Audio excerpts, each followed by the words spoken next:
and here I thought I was having a kind of a perfect day, and it's one of those tell me why I don't like Mondays.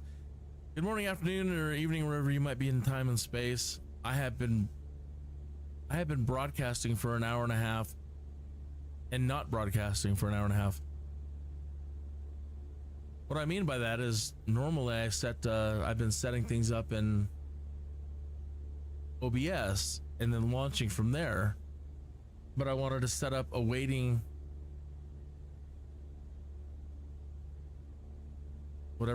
setup in YouTube, so I set it up there, and once I was in OBS I started broadcasting, but you also have to hit the go live in YouTube Studio.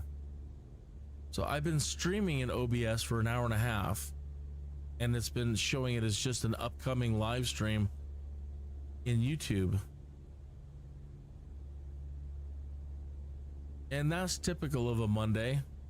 So if anybody's been waiting, all I can do is apologize. It said that the chat was going to start an hour and a half ago, and it did. It did. I really did. I started the chat an hour and a half ago. I live streamed an hour and a half ago, and I just now noticed when I went to go look at my chat, I'm like, well, nobody's stopped in today. Nobody's saying hi. Wonder why, you know. Let me see if anybody's actually viewing or watching. So I went back over to the YouTube studio, and it said, nobody's here. And I looked up in the corner, and it's like go live.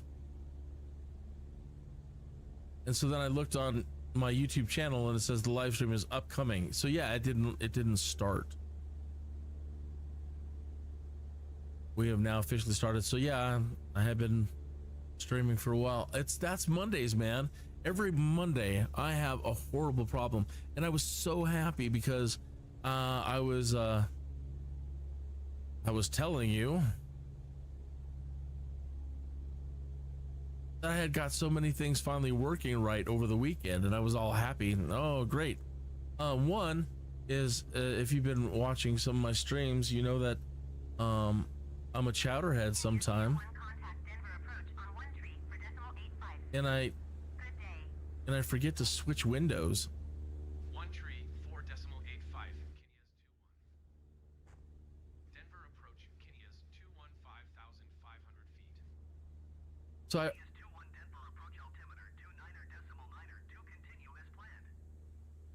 So I forget to change scenes. Like I'll be in the Neofly, in the Neofly screen, and then I'll go and I'll forget and I'll leave it there, and I forget to transition it back to the simulator, and you're stuck there. Or I open up SkyVector or something and try to show you something on the screen, which I have been doing. I've been trying to point out how to use VORs and set the VOR up, blah blah blah blah blah. We've been looking at diagrams, and I'll forget to make the transition back to the simulator, and I'm like, hey, check out this perfect landing that I'm doing, and you can't see it because I have one of these stupid screens up. I finally did a refresher course on how to use the scene switcher, and I've got lucky because it makes no sense to me, but I've managed to set it up at least right for the moment that it's now properly switching to whatever I'm doing. So that's something.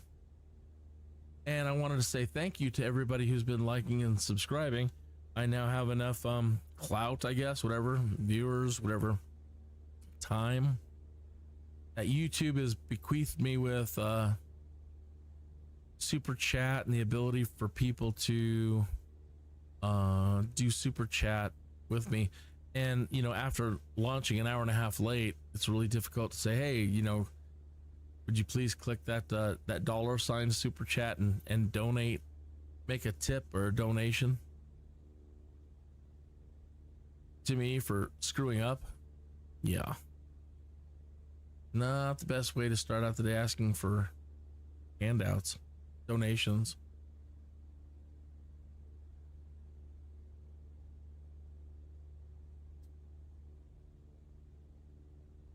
So in the last hour and a half, we've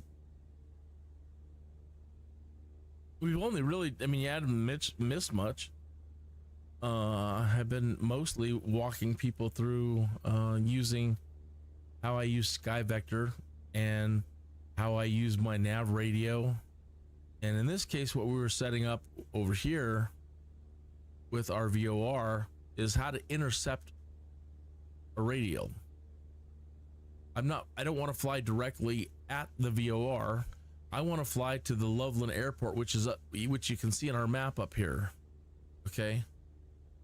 I want to fly towards this radio, this airport. All right. Now the VOR is out here somewhere towards Windsor. All right.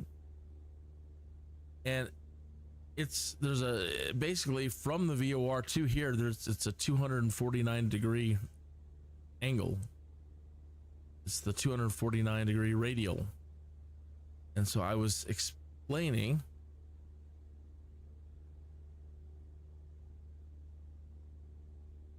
that dialing our VOR, man, I need the airplane with autopilot. Driving me nuts. That by setting this thing to 249, as we get closer and closer to our desired airport, when we cross that radial, that needle will center. I'm turning back to the north here to head back towards the airport. This plane and the wind is pushing us around today. There it is ahead of us there at 1 o'clock.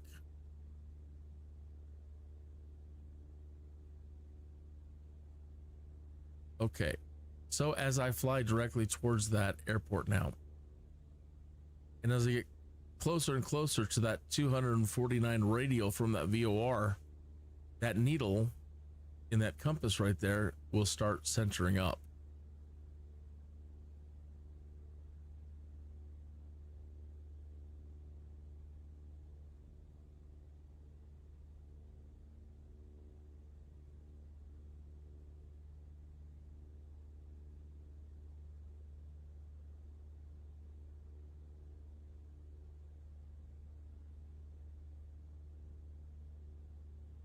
And we're close enough now we can go ahead and probably call in for a landing.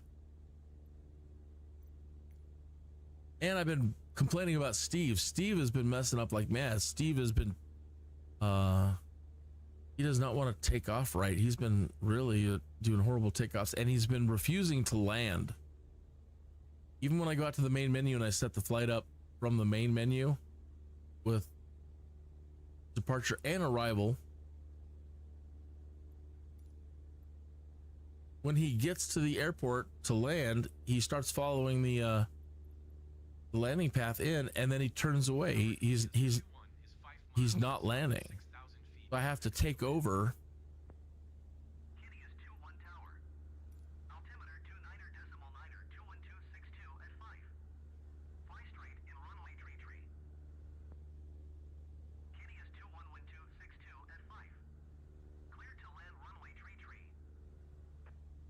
Okay. Now the runways aren't numbered according to their compass heading. So they didn't give us a ribbon this time, which is interesting.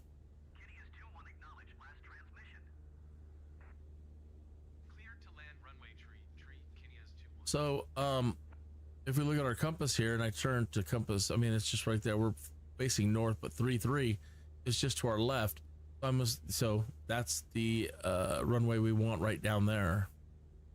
You could also pull up the airport diagram and double check, but airport runways are based on compass headings. So one end of the runway is 33, the other one would be like 120, you know? So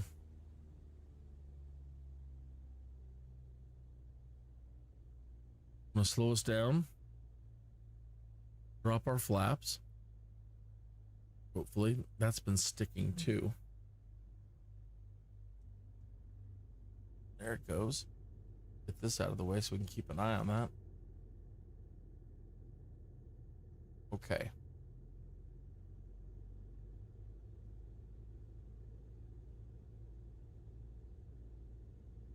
And look at that needle on the compass, on our VOR compass. See, it's coming in.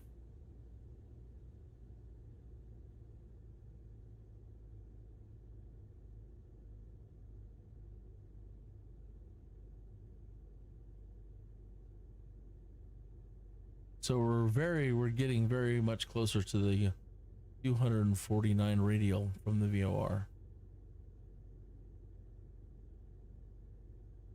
Based on Sky Vector, it was exact to the run to the airport, but it might be off a little bit.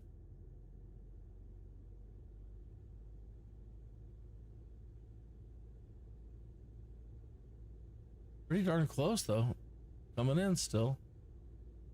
Maybe when we get to parking, it'll be right on, or when we land.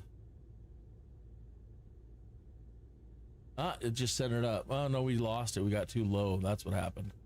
Lost the signal.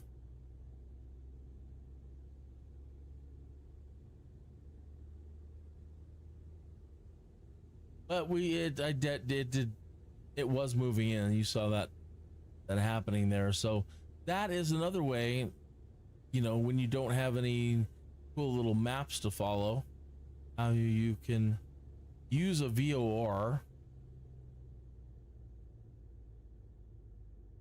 to, you might still have time before the deadline. Proceed to parking. to find Taxi to parking. your airport. Shut down your engine.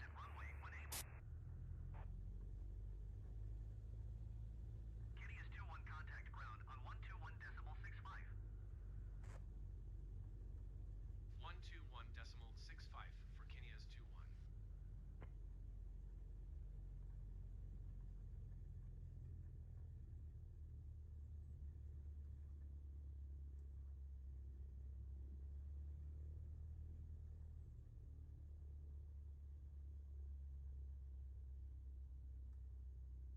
I've discovered you don't have to be entirely precise on these.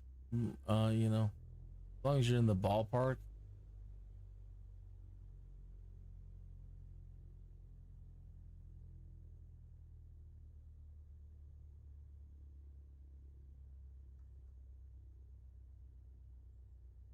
All right. Oh man, it's always something with Mondays, man. Transporter. Cargo unloading in progress. Stand by, pilot. So today's milestone is we are now over 100,000, but in this world, that's still just chump change because everything is so expensive. I don't know if they're selling a Cessna around here. Crew, be advised. The express cargo has been unloaded. Hopefully, we'll just meet the deadline. But I've been trying to find an airport that's selling a Cessna 172 Skyhawk Ready for engine start. with the G1000. But for a plane like we're flying right now, the 152, those are selling for 122. So we just have enough right now if we wanted to buy another one of these planes. But that's not what I want. I want the look at this one. That's basically a little bit, I wouldn't even say it's better than the one we're currently flying. That's 207,000. So it doesn't look like they have any Cessna Skyhawks here for sale with the G1000. So it's probably going to be closer to 200,000 or more when we find one. So I'm glad we're over 100,000, but I spent a lot of hours this weekend grinding, not during a live stream. And here again up there up to only 122. Now, please, dear viewer, forgive me if you're just tuning in. I've been not live streaming for an hour and a half and drinking coffee. So I have to take a quick little break and run off because I'm starting to that urgency. So I'll just put this at like 5 minutes. Probably be back faster than that.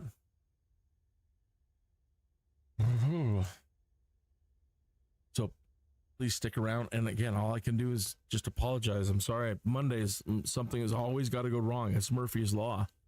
So I apologize. I have been streaming for an hour and a half, but YouTube wanted me to hit a go live button on their end, which I didn't do. And so I was only streaming in, or, you know, whatever they call that, pre-streaming in OBS, and it wasn't coming through. I'll be right back.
All right.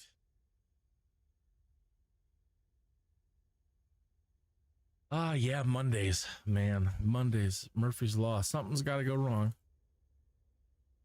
So I am back. Good morning, afternoon, or evening, wherever you might be. Kenny is here. So yeah, Mondays. I have been not broadcasting. I thought I was broadcasting. One of those where start your broadcast, you're chatting away with nobody, and you think you're broadcasting, but you're not.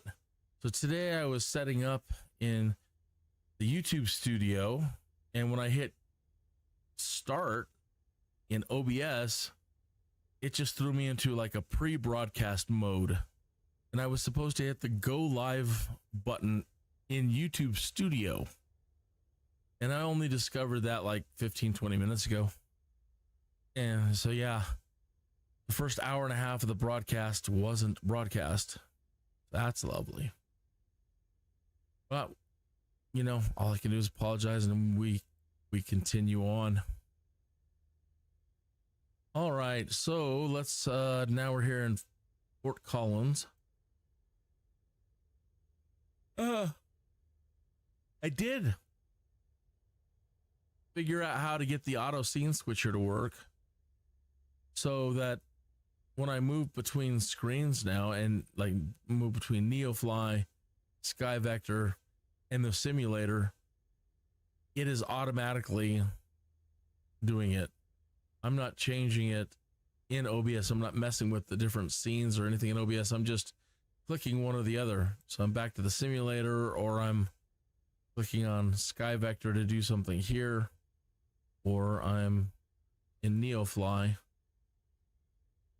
and it is handling the scene switching. So that will stop that problem from happening. I did discover a bug though. If I am in the simulator, and some of these windows will occasionally toggle to full screen. I don't know why, but they will lock in and block the view as well. So I got to keep my eye still on OBS right now to figure out exactly what I'm doing. I don't know if it's because these things get toggled into pop-up mode. See, like that. That's what I'm talking about. That's what's happening. If these things get toggled into pop-up mode,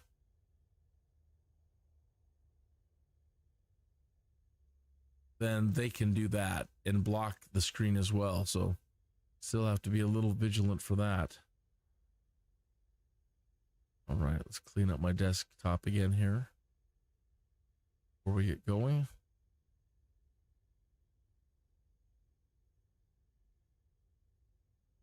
Okay. So back to finding jobs. Been lucky. This couple of them have been over 4,000. Like, oh, we got a $5,000 job. This is our first 5,000 one, and it's basically back to the airport we just came from. Yes, we'll take it. Transporter from dispatch. It's a sensitive cargo mission today. When you check the payload in the flight Sensitive? plan, It's cigarettes. please release the parking brake to start. What's so sensitive about cigarettes? Transporter from dispatch. Loading sensitive cargo. Please stand by. I don't care.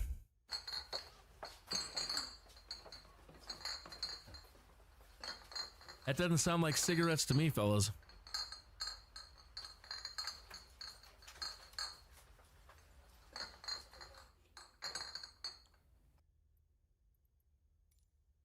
Transporter. Loading is complete. Let's go.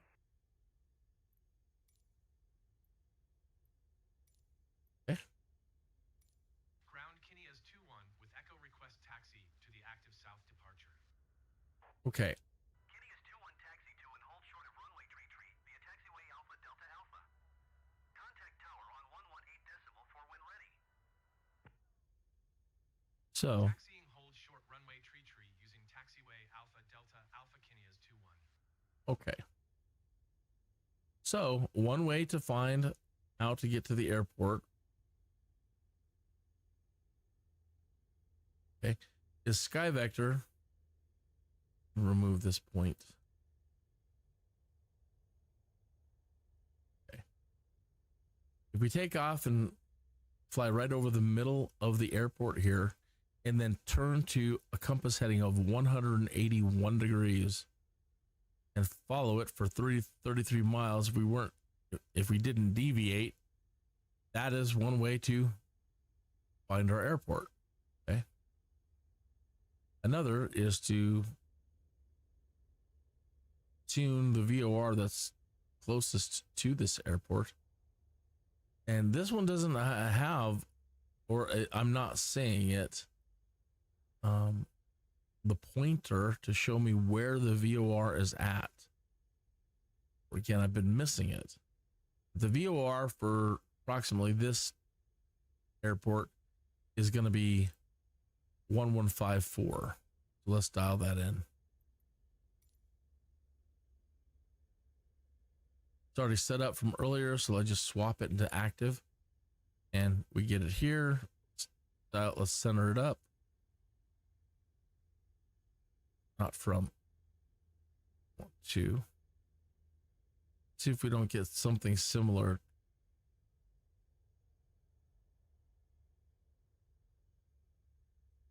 Okay. Yeah. So basically on Sky Vector is telling us fly 181 degrees. And now that we're centered up in here, yeah. Basically 181 degrees in there. So right now we're facing 150.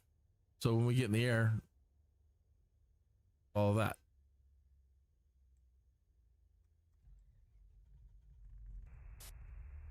Everything looks good from where I'm sitting. Taxi to the runway and take off. Another thing that can happen if you have the Neo pad and you've now got the job set, that's not all. Okay. Here. All right. Even though we are loaded and we're ready to go, they still want us to make sure that we have the proper payload set. So we're 45 pounds off.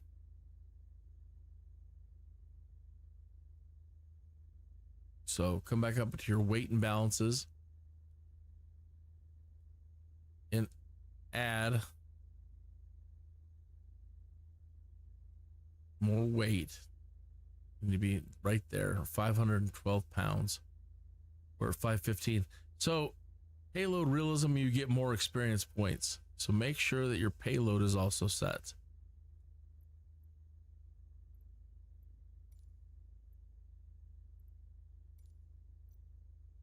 Make sure those are out of the way.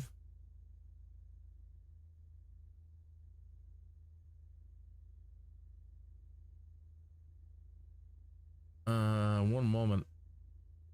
Let me make sure that I am actually broadcasting in YouTube. Or now I'm supposed to hit the go live button on OBS because I don't know. So let me check.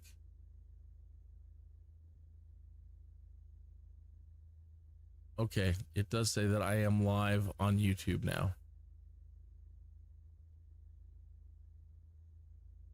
And it says somebody's watching. Hello. I am so sorry for the screw ups earlier. I am so sorry. That's typical of Mondays though. My first Monday starting off was a complete disaster. Okay.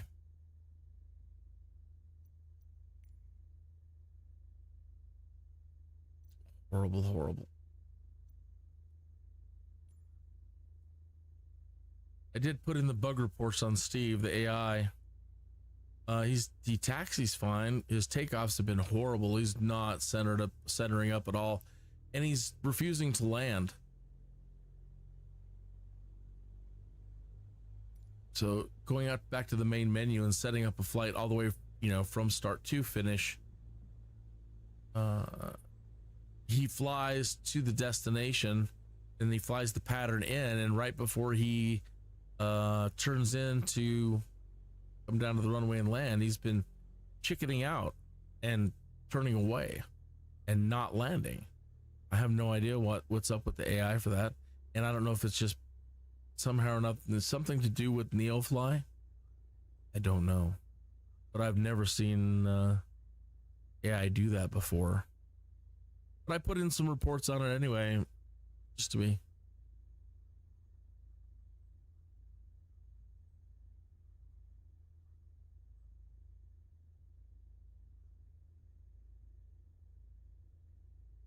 But at least he's doing the taxing part, right?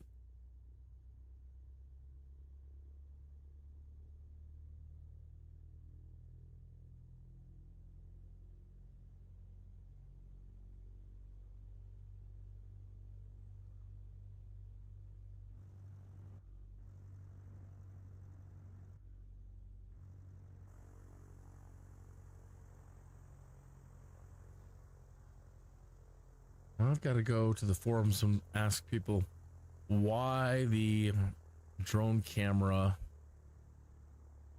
is constantly turning around in the air like it's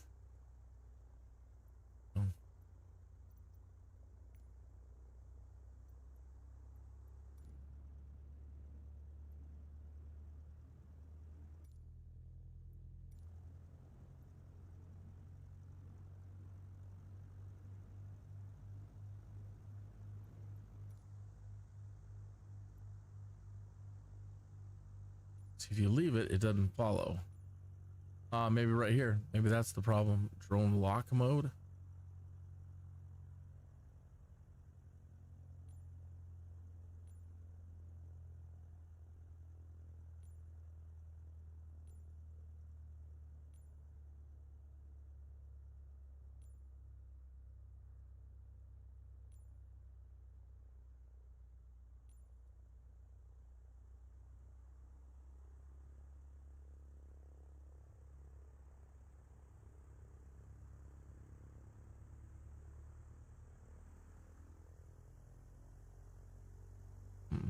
Too slow in the rotation.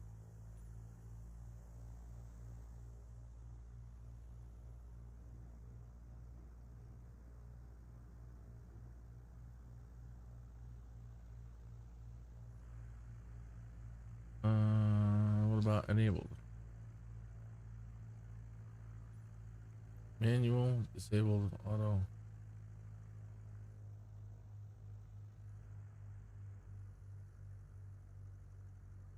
Not focusing.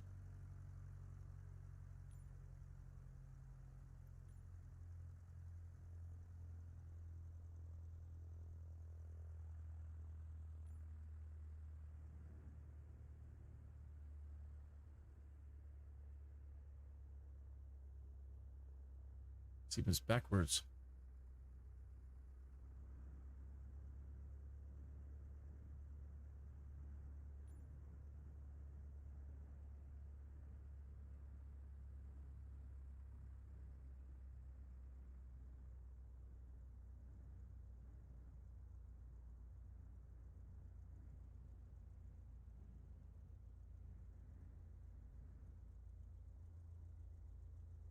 Flaps up.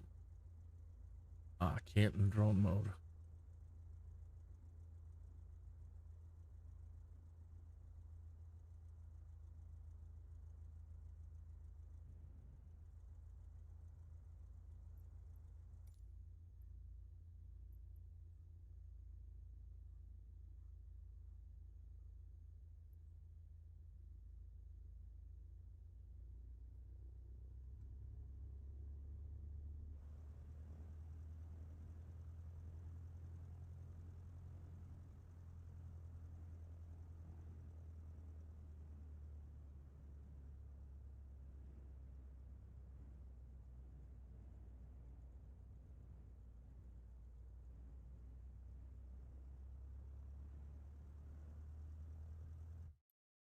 Whoops. I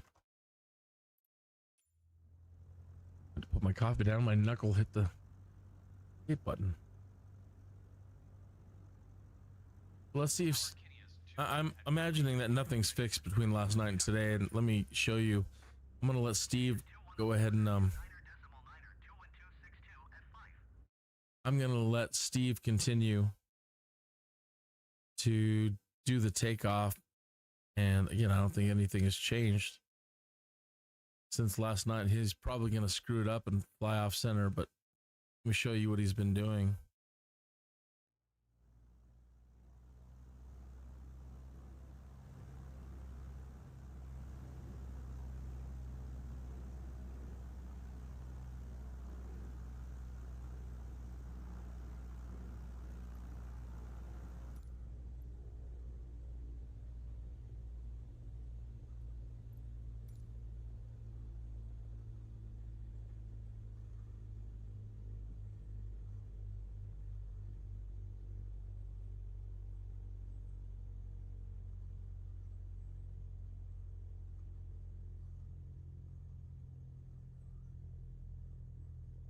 He lines up nice, but right off the bat, you see he's starting to, he likes flaps, huh? He wants some flaps. Come on, Steve, fly straight. See, he's starting to drift to the right. Yesterday, he was completely off the runway. He was in the grass, almost like he's gonna do it again. He's been getting airborne before he hits the grass, but yesterday he was over here and he drove all the way across this taxiway, and he was probably, when he finally took off, Transporter, good flight and land softly. I don't know, about 50, 60 feet that way. So a little better today, but not much, not terribly straight. All right, this is where we turn them off. I was making a comment that when I turn it off too, instead of keeping us straight and level, it's like he's like, fine, you take over, and he like throws the yoke forward, like he's having a temper tantrum.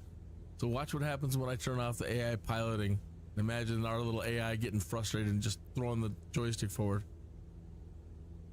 Fine, you take over. Fine, try not to crash this idiot.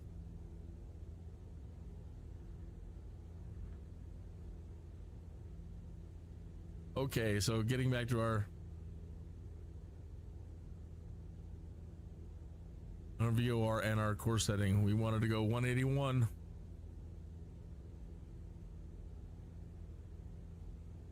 For 33 miles.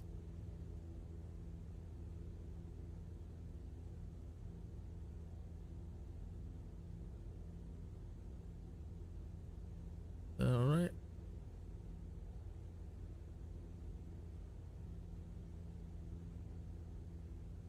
So pretty much right there. And there is no autopilot or anything like that for this plane, so we just kind of have to hold it or see if we can get it trimmed up. The wind has still been pushing us around quite a bit. Pull back on the throttle.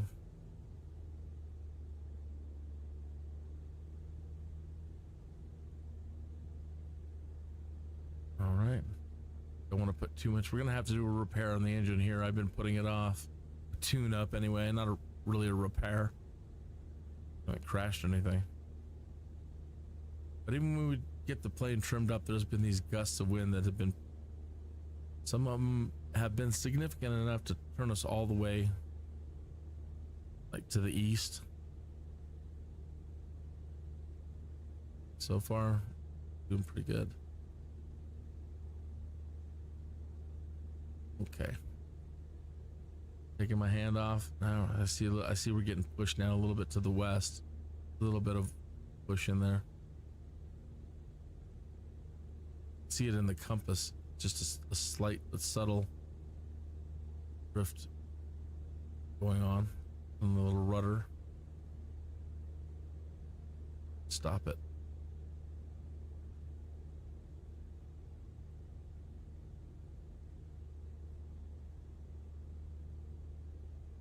It'll make a big difference over a large distance.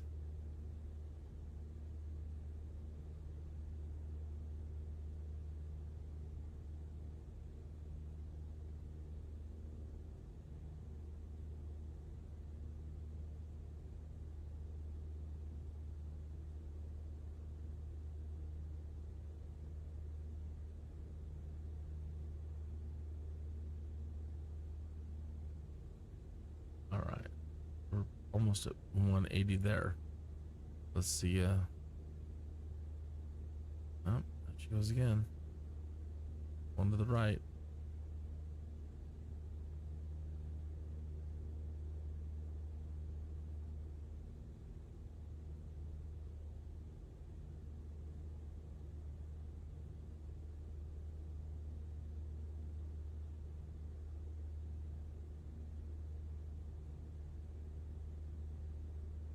A little aileron trim, a little bit more rudder trim, probably too much going back the other way.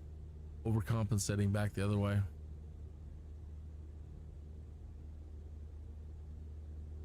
Kineas 2-1 leaving my airspace frequency change approved. That is the main reason why, now that we're over 100 grand, the reason why I want to hurry up and get a Cessna Skyhawk with the G1000.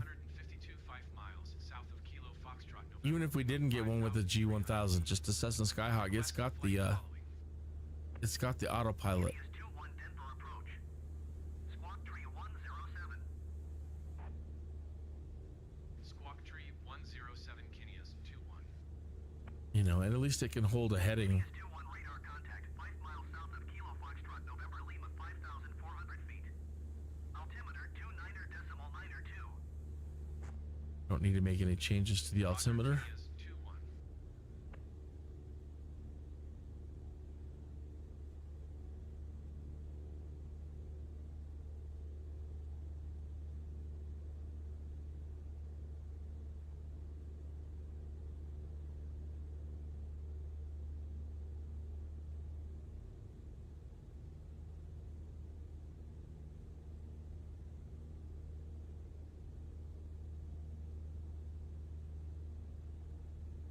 I hope you're having a great Monday. Whomever you may be. It was nice this weekend. It was so nice. One of my old gaming friends, old time gaming friends, stopped in this weekend to see what I was doing and spent a good portion of Saturday with us flying around. And he's a big Star Citizen captain. He's a starship captain, Star Trek Online. He's a star pirate, and he's a warship commander, and he's a Star Citizen captain, and he's got some amazing ships. So some of these live streams that I might do down the road will be for Star Citizen. I probably won't be playing. I'm probably just going to shadow Nemesis Chicken on his Star Citizen adventures and just kind of be co-pilot and just, you know, just be his just hang out with him. So yeah, so my upcoming live streams potentially for Star Citizen, I don't know how much playing I'm going to be doing. I mean, I have to have it loaded up. I can do stuff and fly separately, but he's got all the cool ships and he's got all the cool toys and he knows how to do everything, and I'd just be struggling. And you know, he's the pro. So I think it would be more fun to just tag along with Nemesis Chicken and do live streams, but you know, in his game kind of thing. Kineas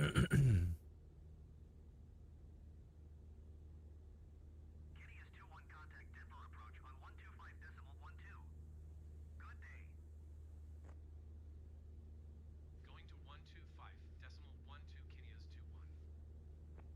Denver approach Kineas 216,000 feet. As you hear, Steve is doing the radios. 29.902 continue as planned.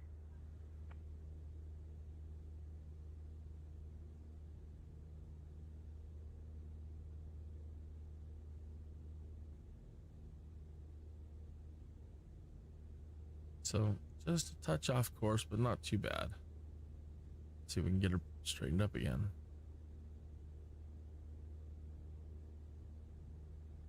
That last airport didn't even have any Cessna Skyhawks to look at the price of one, but what we've earned now that we're over 100 hey, is still just chump change. Everything is so incredibly, I guess it's based on the real world, and everything in aviation is terribly expensive. I don't know how in the world we're going to end up making like 4 million or more. Some of these, how are we going to be able to afford an airliner? 65 million. I mean, I understand that this is a career add-on, but like, based on the prices, and unless there's these gold deposits that you can find occasionally, I guess I haven't found one yet. I don't know how to do any of that yet. To find rare and exotic items that might be worth a lot of money. Maybe that's the key, is that finding the gold and going after rare and exotic items that you can make a lot of money. So 64 million wouldn't be too hard to work for right at the moment, just based on, doing these kind of missions. Yeah, it would be an entire career. It's like, hey, thanks for tuning into Skydude episode 3622. We can now afford a helicopter.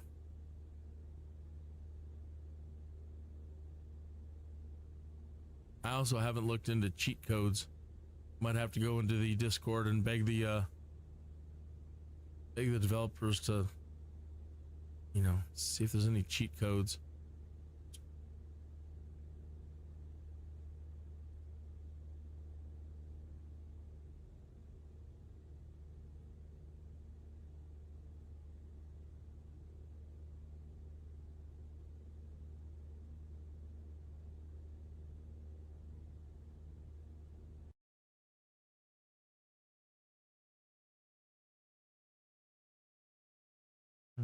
Drone doing it again. I forgot to pull all the flaps back. That should speed us up a little bit. I wonder why we're going so slow.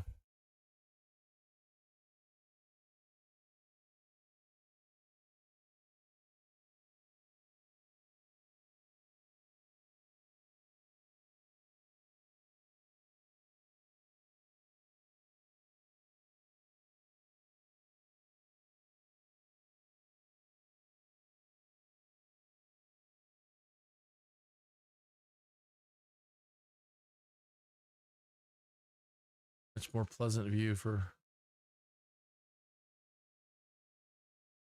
you viewers.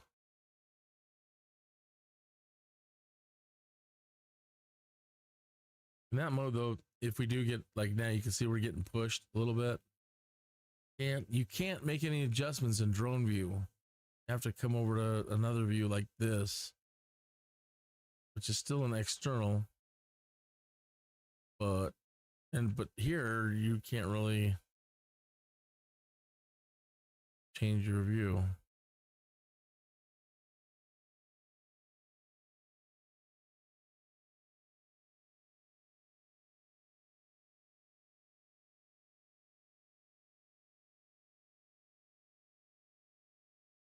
It was a big push.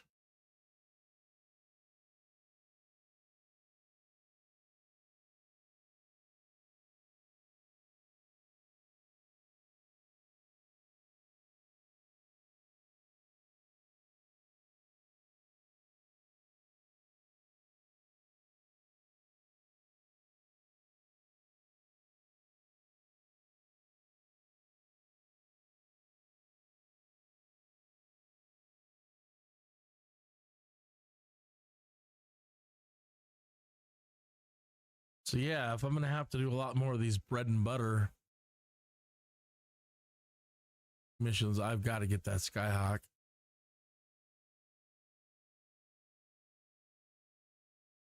Just lazy, I don't want to always have to fly and keep making manual corrections all the time. I'm spoiled now, flying this and flying much larger craft and different types of craft that come with a lot more advanced features when you get back to these old ones. But it's the joy of flight, man. Yeah, I understand.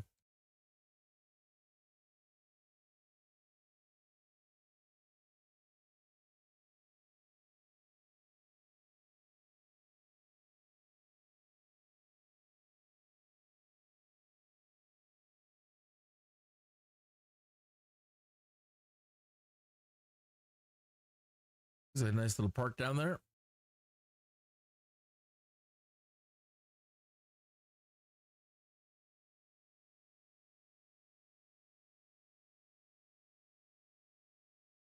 A lot of people, I'm sure there's a city name for like Broomfield or whatever area we're in. I just always refer to this as far north Denver.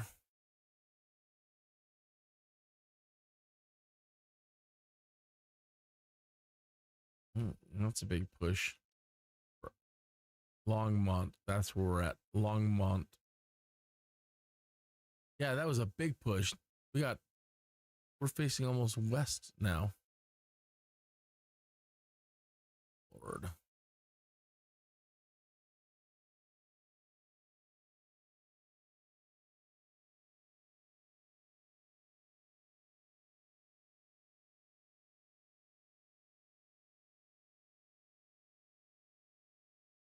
Doesn't seem like it. Sometimes you're making these huge turns.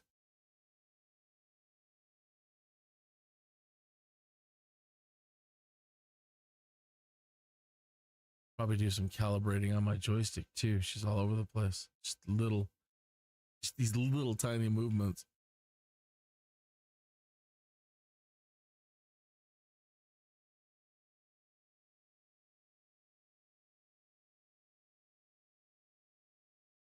I change the view here.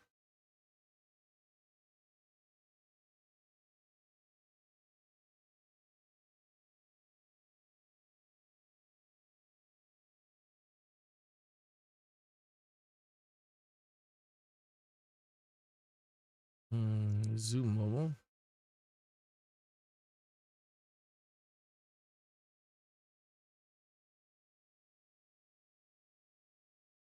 I don't believe you can change your up and down at all.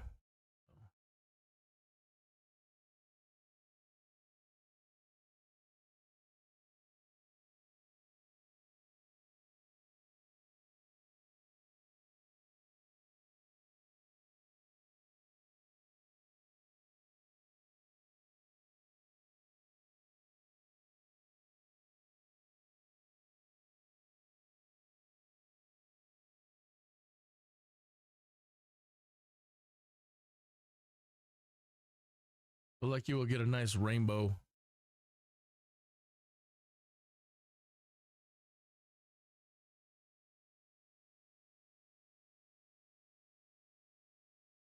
Oh, 17 minutes after the hour here in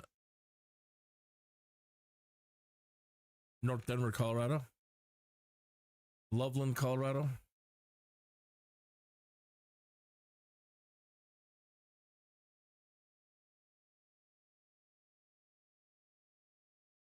It's very pretty. The Stanley Hotel should be over here somewhere. I should probably feature that one of these days.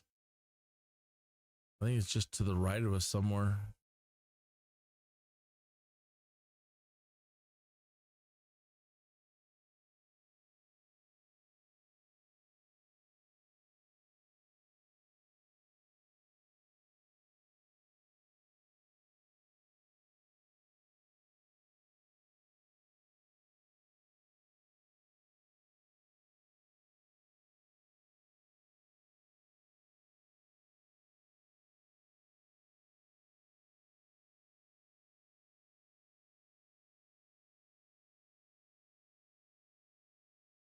Foxhole.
Might have to change the weather again.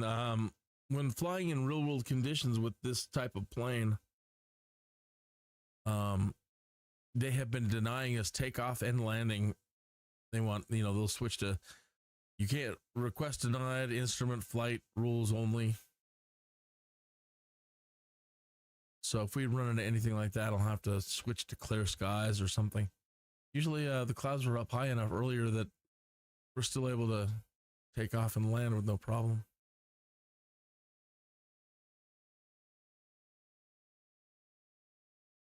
But yeah, in the real world, air traffic control will not let you fly.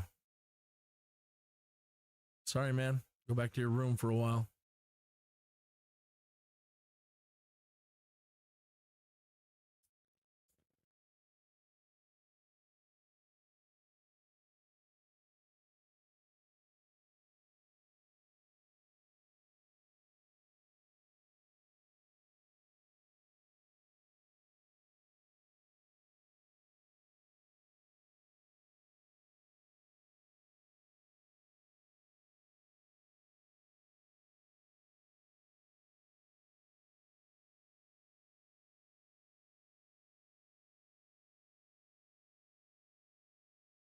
Getting close to now we're Broomfield, Colorado. In 1 minute after the hour, let me get a hold of Nem real quick and say hello.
There's Bing trying to help me in Skype. I don't need your help. What do I need your help for?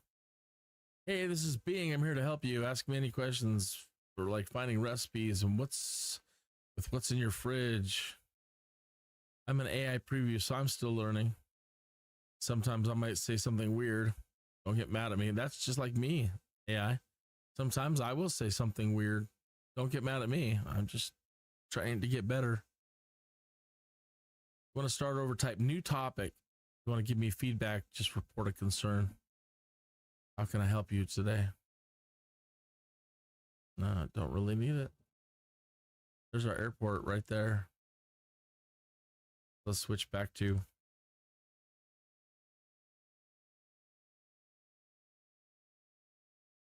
see if we can get back into our cockpit here and call it in.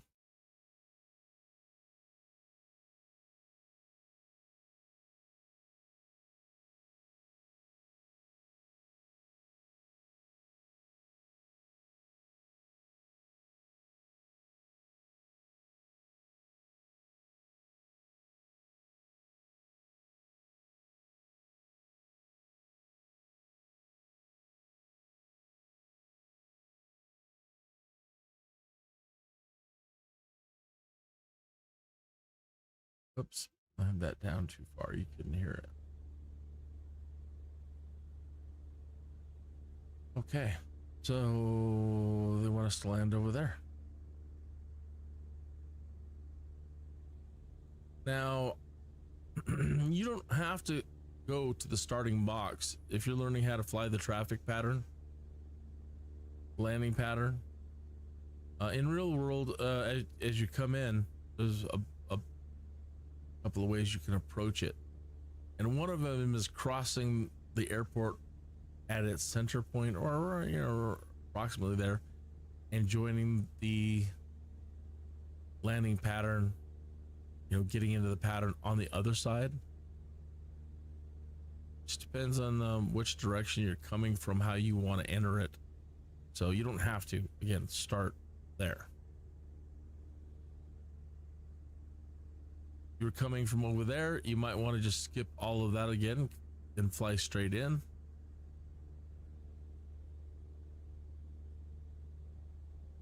You're learning, you can start wherever you want, you know, over there if you want.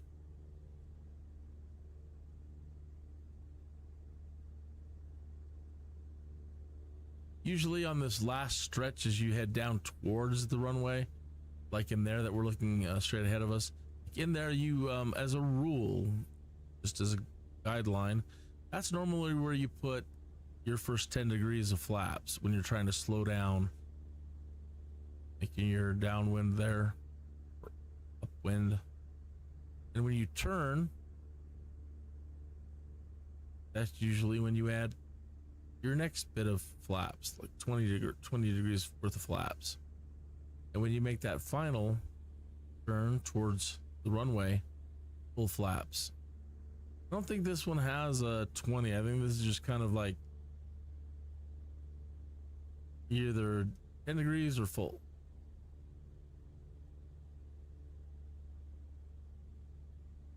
Adding your flaps will slow you down dramatically. It's amazing how just a little bit of change in that the wing angle by having your flaps, how much of an impact that small little change makes.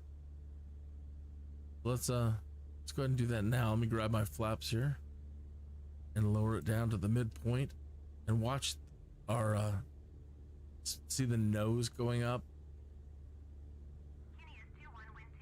Then it'll start leveling out. So with just 10 degrees of flaps, Clear to land runway 30 right. when it levels out, we're doing about 65 knots. Externally, I mean, that's it. Look at that. That's it. That's the only difference in the wing. That small little change right there decreases our speed that much.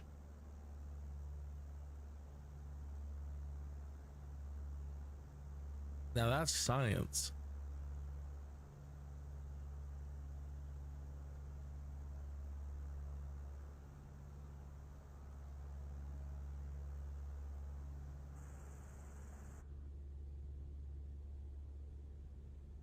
Miss our turn. Oh, okay. So here's the second turn. This is normally when if you have 3, you know, you can add a little bit more flaps without going to full. This is where you usually add a little bit more flaps in. I'll go ahead and put full flaps in just to go ahead and show you how much it's going to slow us down. Our airspeed indicator is the first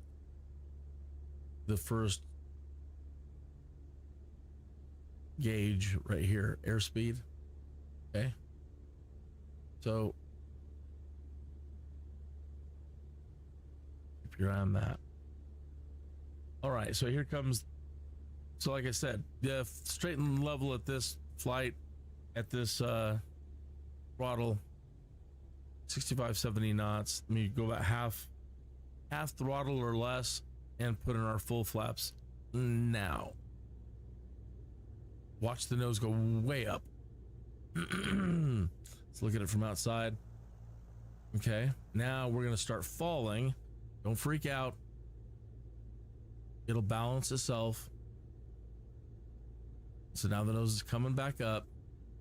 I'm not touching the yoke. I mean, I'm tapping it to just keep it going to the left. But other than that, I'm not adjusting anything to do with its pitch. Okay. All right. So just now, that much flap.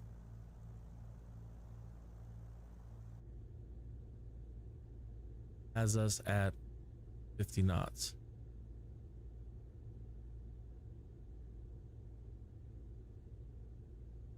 That is called drag.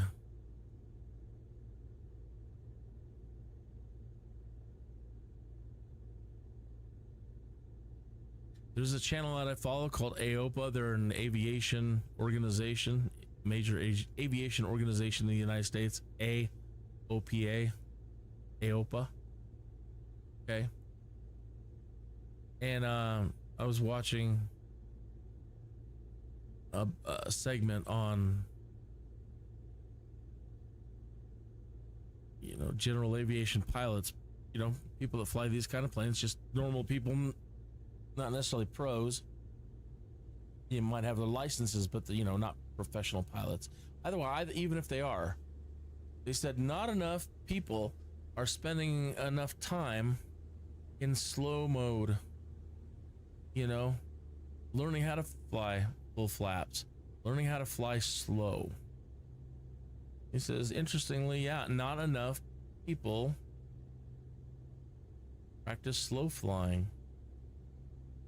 And they were really putting the word out, learning how to keep, you know, one hand on the throttle pretty much, to learn how, just spending more time in flying at these speeds.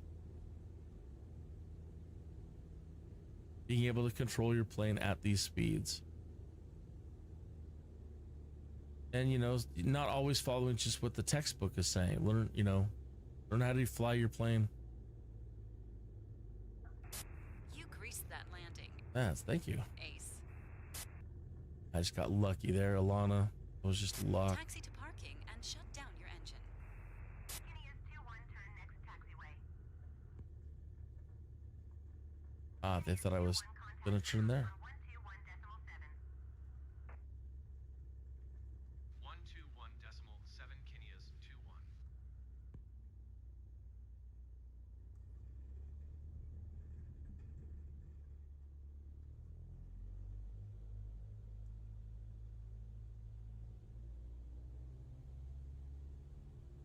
Yep, trigger.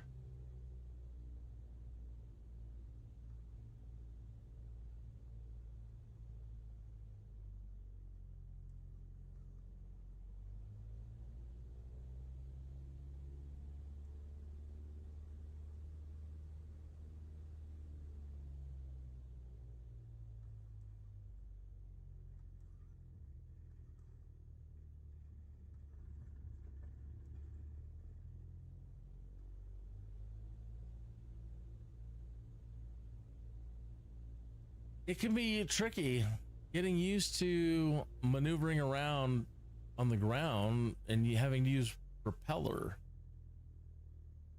as opposed to pressing a gas pedal is very different. It can be very frustrating. Just got to get used to it. I am looking forward to that, and they probably have them. She said, I don't follow aviation that much. And I'm not rich, so I don't follow what the rich normally have on their planes. I suspect they might have certain things that I'm thinking about. I don't know. I'd have to Google this one. We might as well, since I'm thinking about it. Electric wheels. I know weight is everything, but I can't imagine that they're that heavy. But electric wheels for general aviation craft that are pretty much just for taxiing and moving around. So they're able to keep you at that proper walking speed, and that's all the power you need. They don't want you at this level taxiing any faster than you can walk. And so you don't need a whole lot of, you know, you don't need to go fast at all. They don't need to. So let me do that. Let me open up a web page. For Cessna. Let's do 172 since that's the most popular plane. Electric wheels.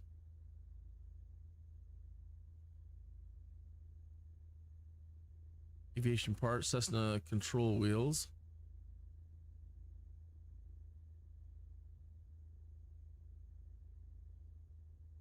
Let's just do electric wheels for aircraft.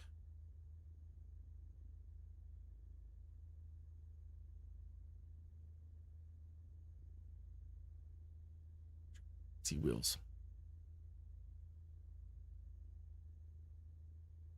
An electric green taxiing system is an electric taxiing system which allows aircraft to taxi and push back without requiring the use of the aircraft engine or a pushback tractor, and is designed to reduce fuel volumes used by aircraft and reduce greenhouse gas emissions during ground operations. EGTS is an electric taxiing system enabling da da da da da. Each of the two main landing gear inboard wheels is driven by an electric motor.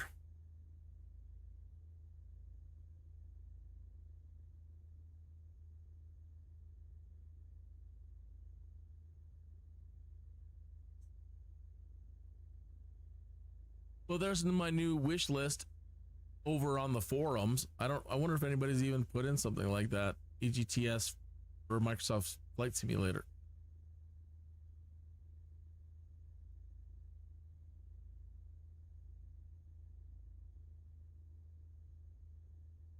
Give me a minute here.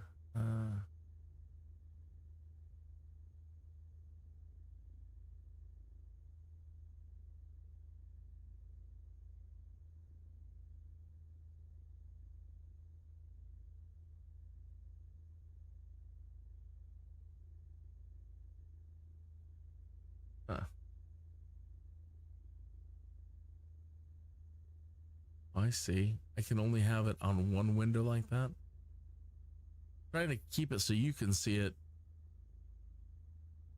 So I would have to just change the sky vector screen for a moment or open up a new scene.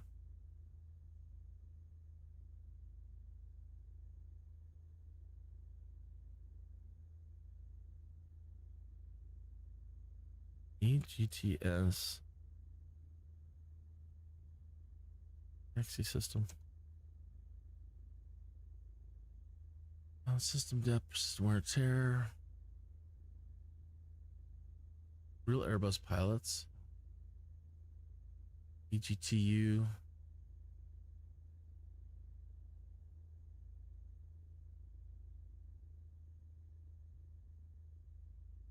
Oh, it's not showing you the screen.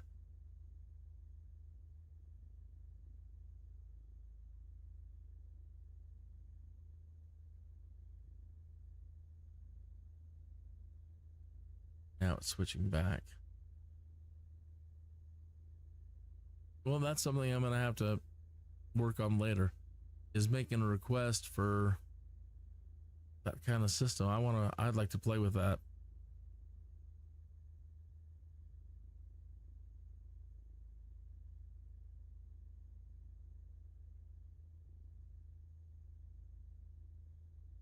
Good, it set itself again when I get back to Sky Vector.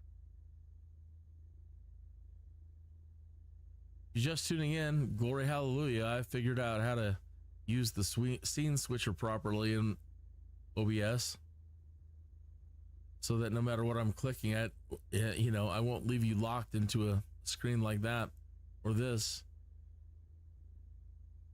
Every time I click back to the simulator, it will always take us back to the simulator.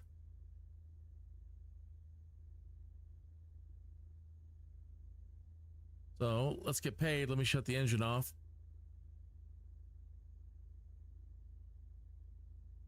And that should have been like a $5,000 job. Stand by, pilot. It was, I think. Then they charged $259 in fees. Is this, if this is the job? But I thought it was $5.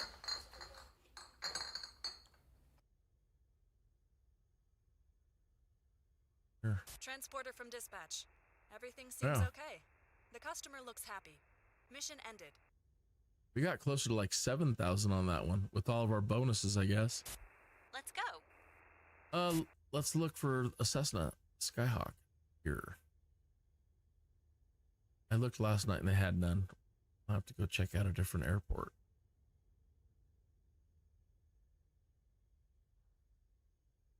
They have an icon here though. That's nice.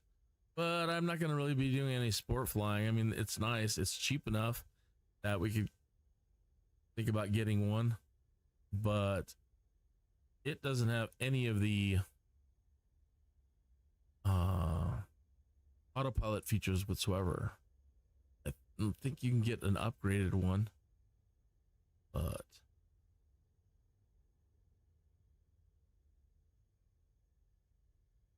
so yeah, cost of these planes are crazy. So what's the next biggest paying one in here? 4.2, 4.3. Both of the 4.3s are at Denver International, which is kind of a drag taxiing it out of there, but not that bad. Gives us some interesting visuals to look at. Okay, so it looks like it's Denver is going to be Denver. That one is old wine. Bring 369 pounds of old wine. And this one is the same, but that's whiskey. Let's take the whiskey, shall we? Dispatch to pilot. The cargo being loaded is documented as fragile. Please take extra care, especially when wheels are on the ground. And try not to smoke too much around it. Aircrew, be advised, today's fragile cargo is being manually handled onto the aircraft at the customer's request. Ah. So this is the good stuff. They love their whiskey.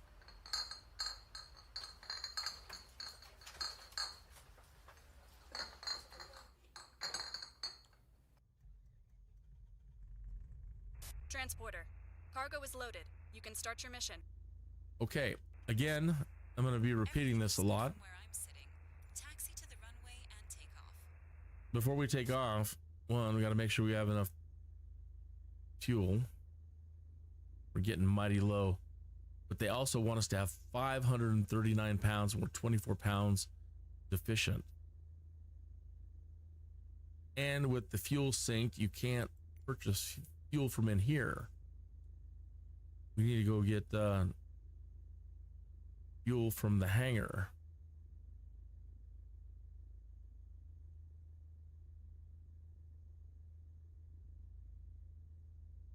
Should be enough. Can't do this with the engine running. Ah.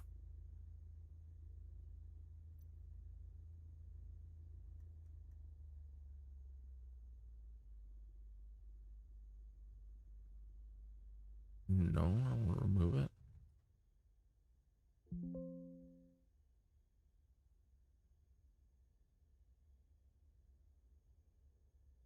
Okay, that should be enough to get to Denver. And now let's still 24 pounds short. Man.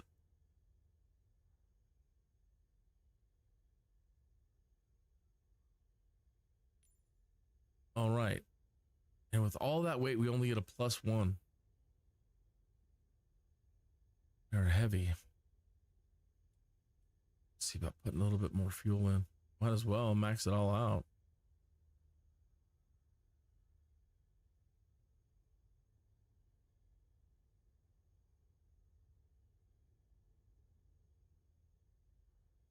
Only do like 10 more pounds, something in there.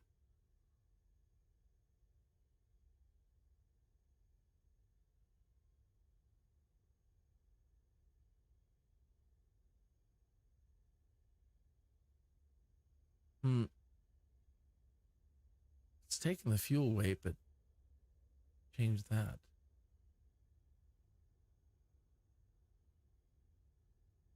Only 31 in here. It says we're at 48 in here. These are supposed to be synced.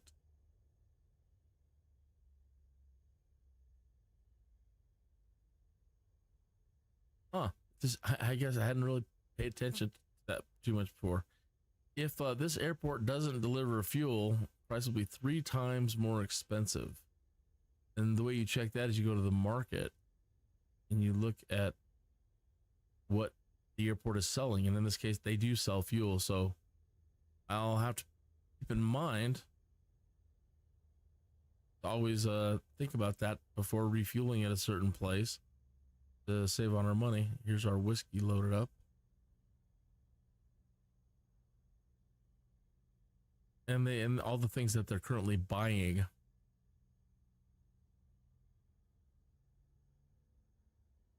So yeah, gold is 45,000. So there are these missions that pop up that say that there's hidden gold around the map, and I haven't been able to figure those out yet. You know, I might have to get an add-on still, and I haven't been successful doing any of the advertising ones yet. So we might want to try one of those a little bit later. But we've got our mission. Take that whiskey.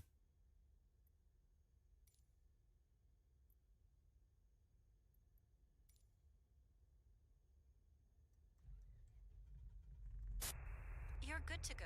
Contact the tower for clearance. Now this is a case where you might want to actually have some flaps when taking off, you know, if you're just too dang heavy.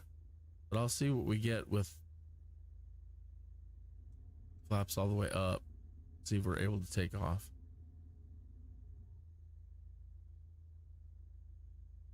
So sometimes having the flaps can help you.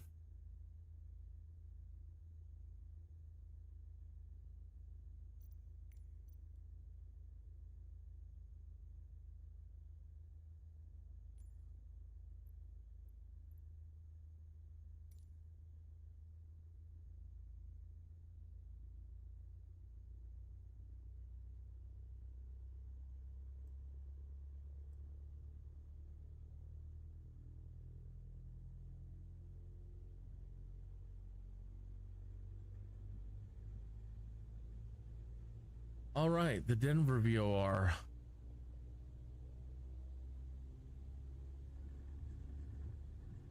We're going from there. Let's go back to the flight plan. Going to KDEN. Okay. So that is 148 degrees from here at 39 miles. And the VOR right next to the airport. That's what we're looking for. Frequency for that is in a blue box near it. The frequency is 117.9. And there's the Morse code identifier. We haven't been listening to him. I'll see if we can turn it on. Let's dial that in. 117.9.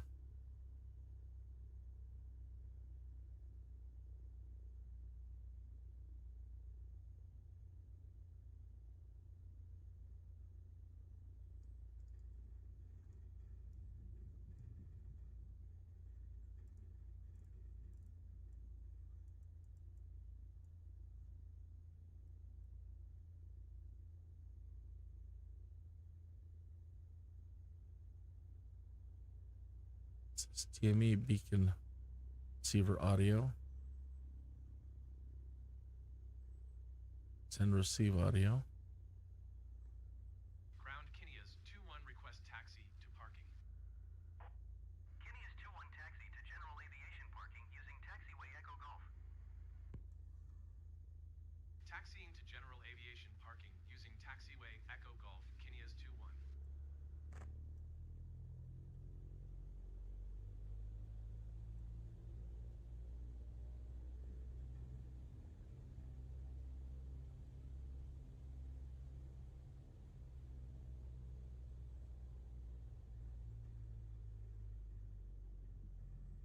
For our squawk.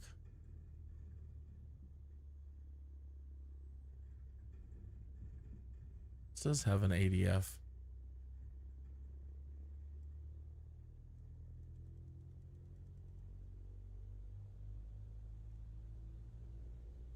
Maybe.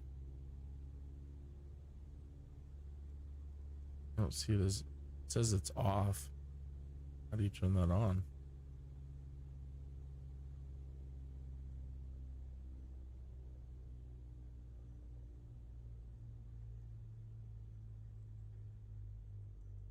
None of these turn it on. It works, so I'm doing something wrong.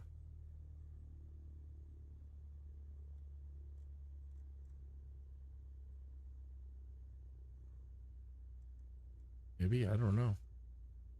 I'm putting it into its different modes and I'm not getting anything.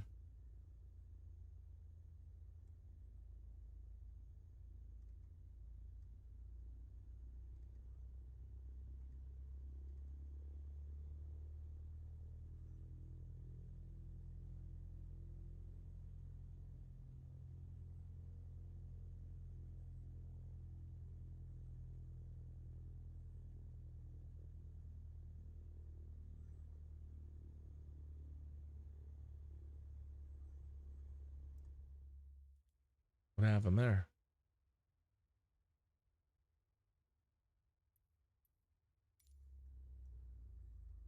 What the heck? He took us back to parking. And we're out of fuel. What?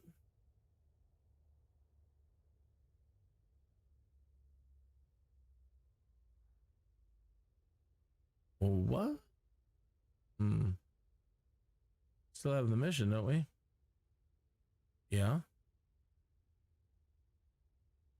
Says we have fuel here. In our plane, it says we have none.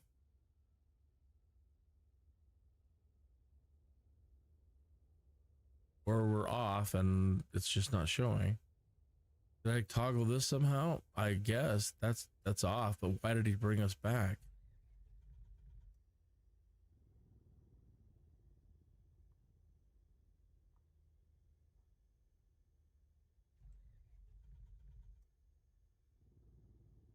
You can see it.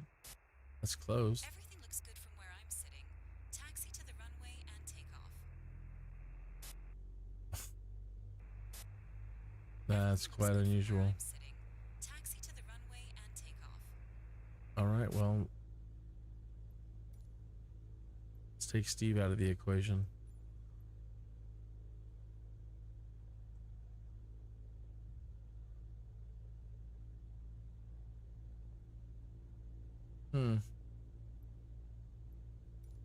Anyway, we got the VOR in there.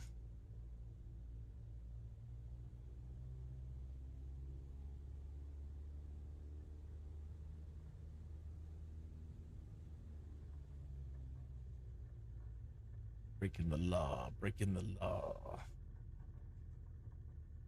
Breaking the law.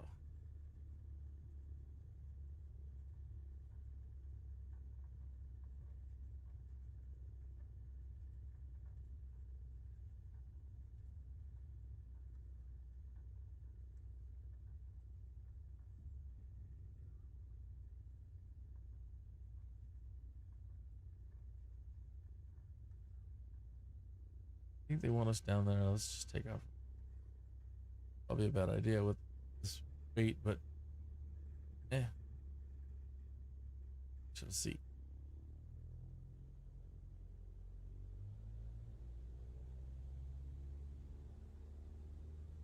Breaking the law, breaking the law.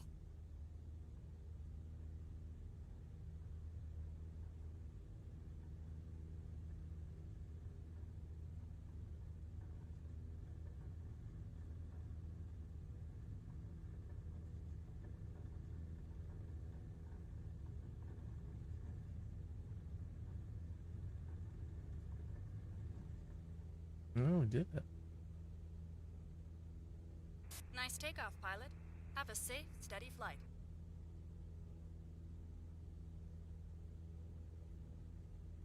Our VOR just came alive.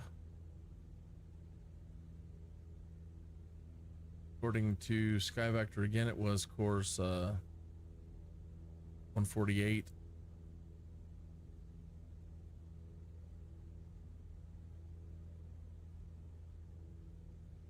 Denver approach Kineas 21 is type Cessna 152.1 miles northwest of Jeffco 5,800 feet.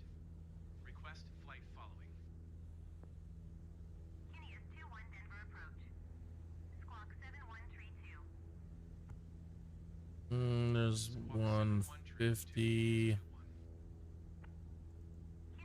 158 is right in here. Okay, let's center up our needle. Roger, Kineas 21. This wind is pushing us. Center up that needle.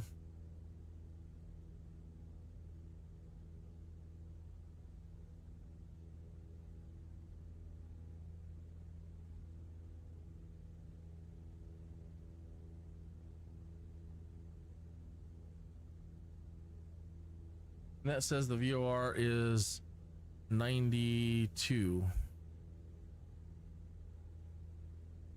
So the VORs are usually not, I would think it'd be a lot closer with Denver, but not. That's the VOR.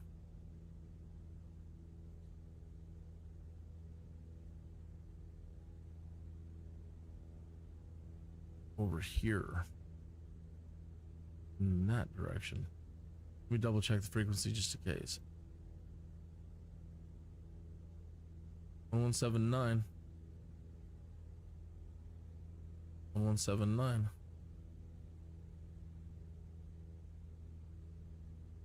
But the course heading that we wanted from our airport, according to SkyVector, is over here.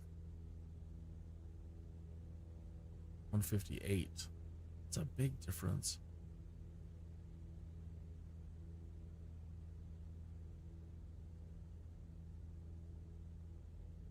Still haven't turned all the way.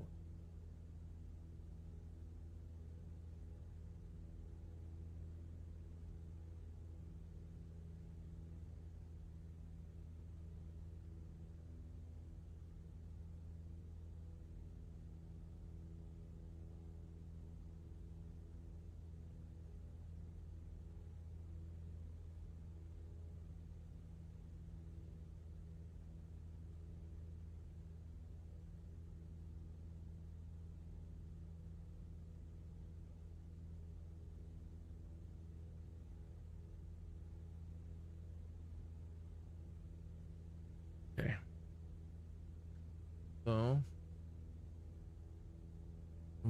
that's the course setting for SkyVector. Close to 158, 160.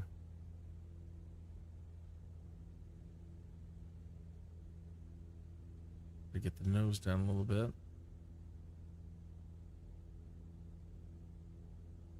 Been wanting to climb. Still wants to climb.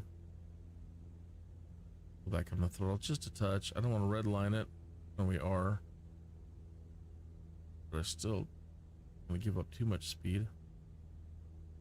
The flaps are all the way up.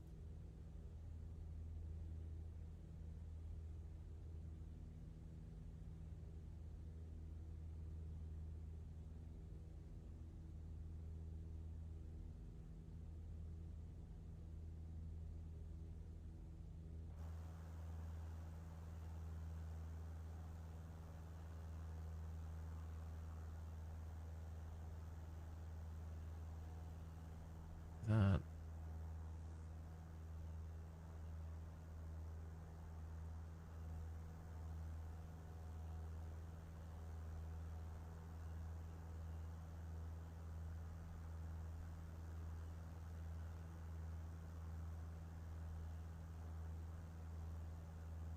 Hackberry Hills.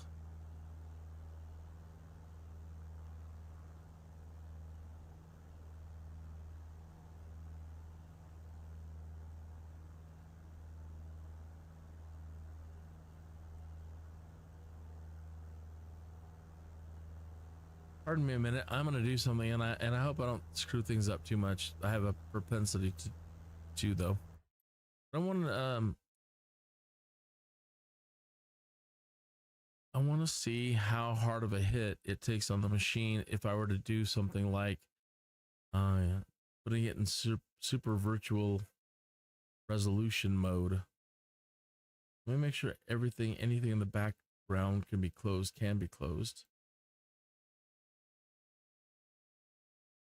Go to AMD. Hopefully I don't have to restart the simulator.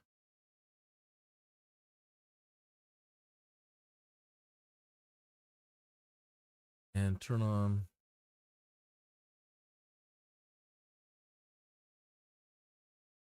super virtual resolution.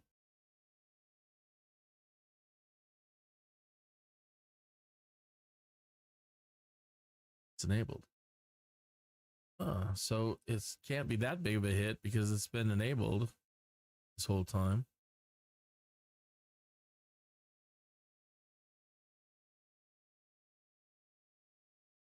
All right, so now let's go to render scaling.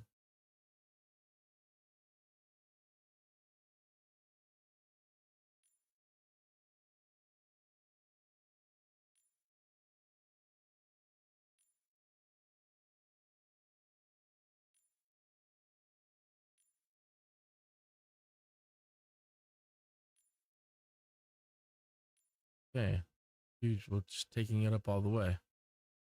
You do it here though? Actually, I don't think you do. Actually,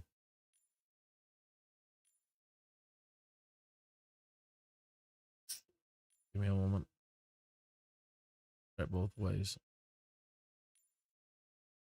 Or it should be at 1280 by 720. Doesn't do 1280 by 720.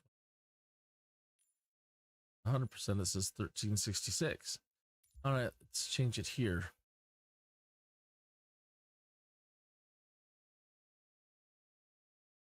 $2560 by 1440. That's 2K, right? Up here would be 4K.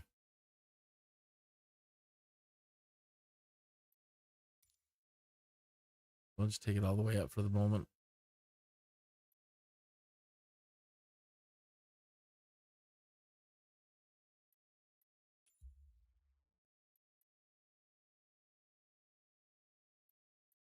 Now,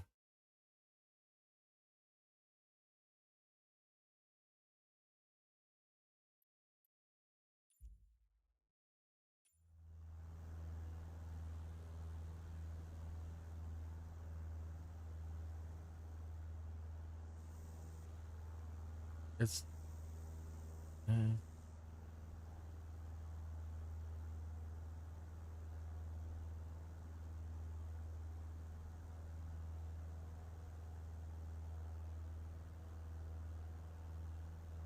definitely feel it lagging. Not that bad.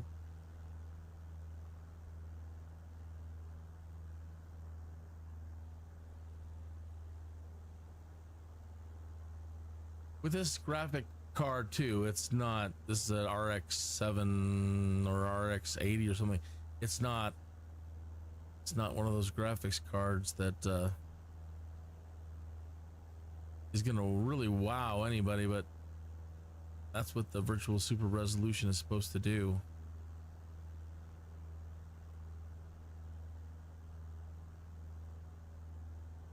I'd probably have to read up more onto it, see what happens when we change the render scaling.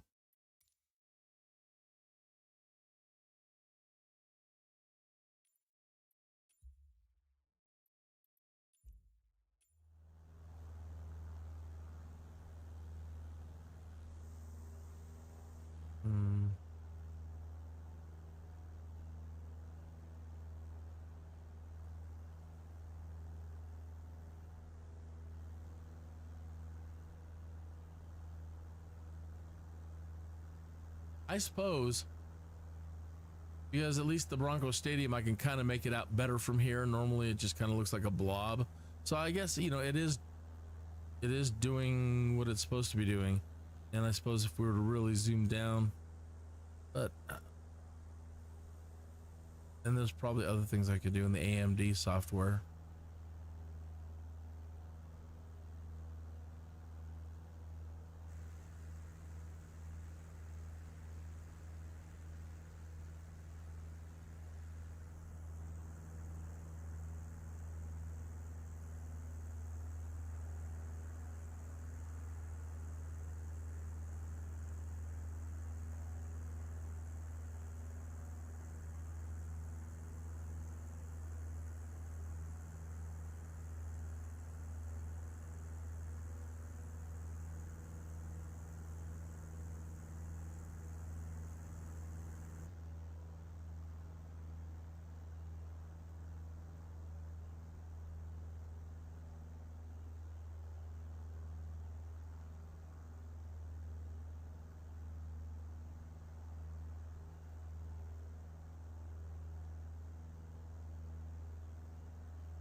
Yeah.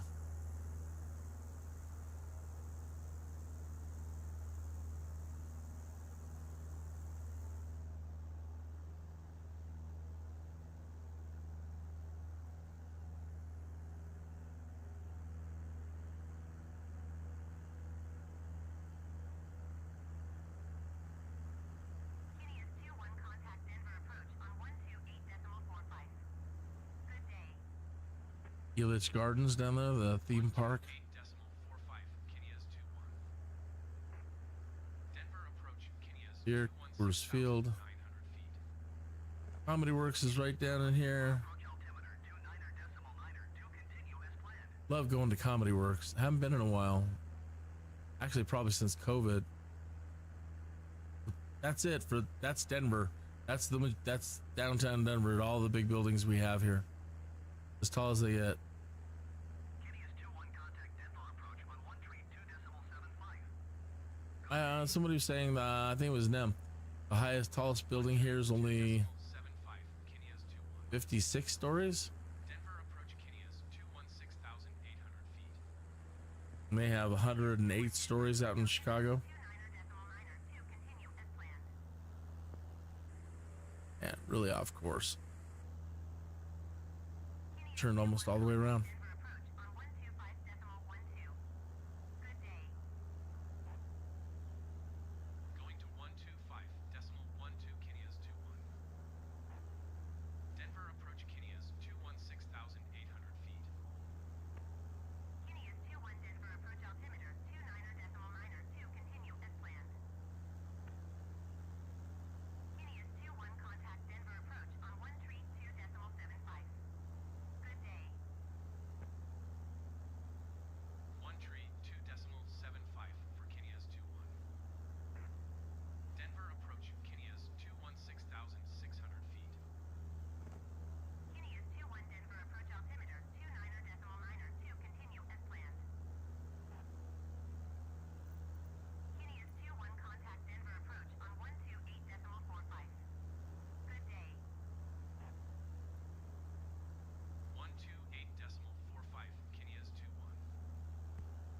Denver approach, Kinneas 216,600 feet. Kinneas 21 Denver approach altimeter 29.9er to continue as planned.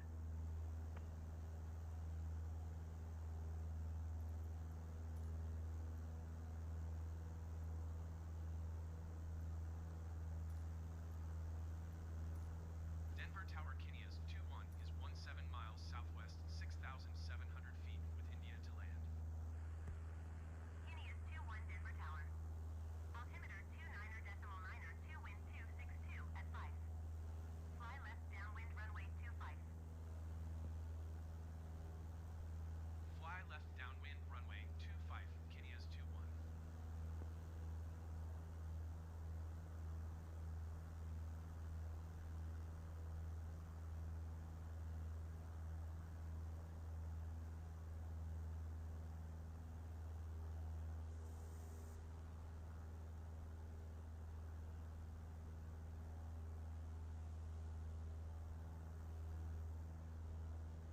Definitely feel the lag. It's the weight. It's the toll it is taking at this resolution. Trying to move around, getting you know, it's just not a smooth response. Not horrible, but really not as not smooth.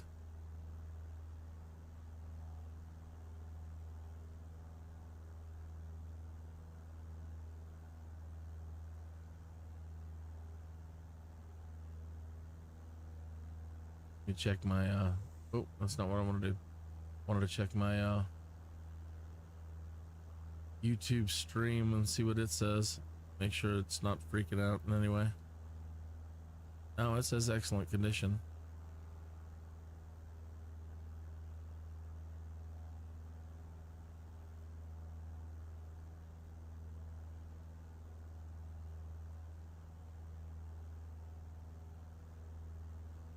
All right.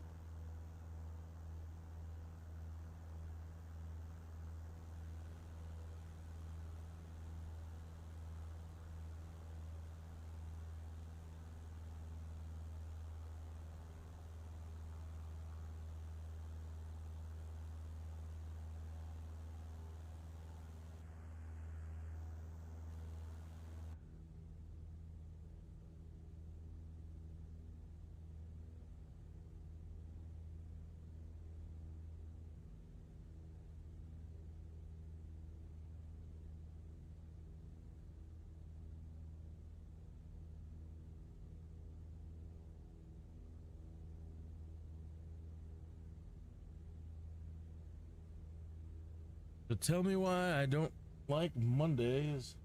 What's that? Who's being me?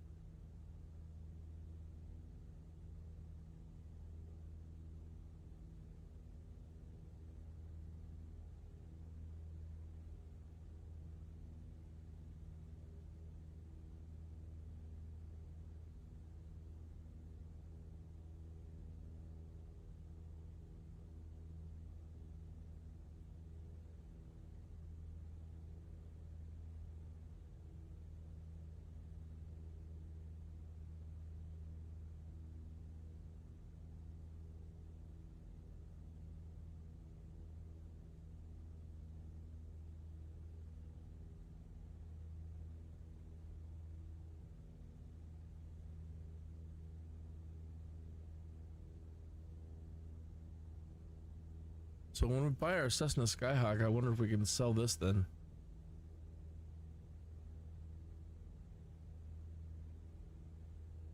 I can't see a reason to keep it around.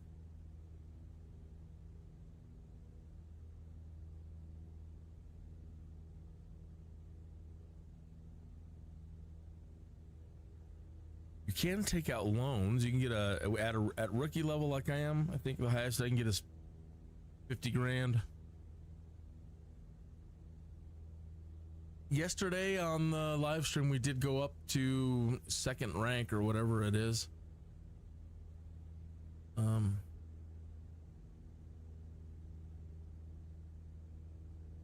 We did make second officer.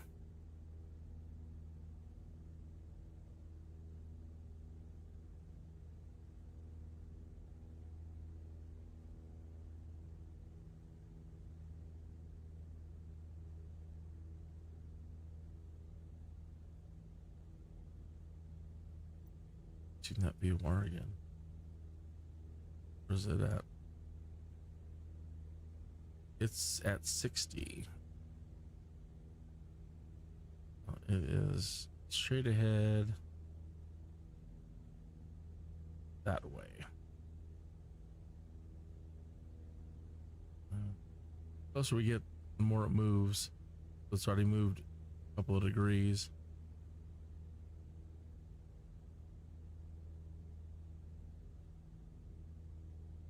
Yeah. Directly ahead of us. I wanted to listen for those markers. Are they on?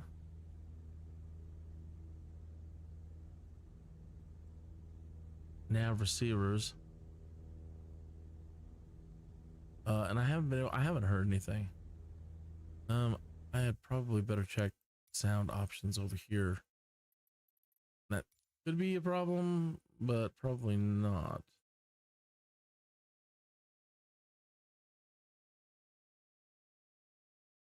Aircraft miscellaneous.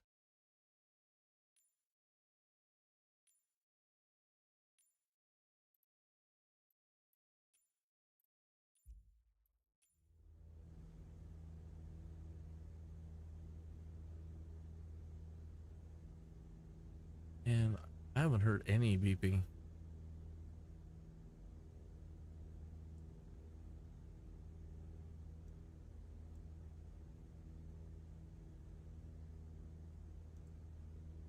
That's from microphone.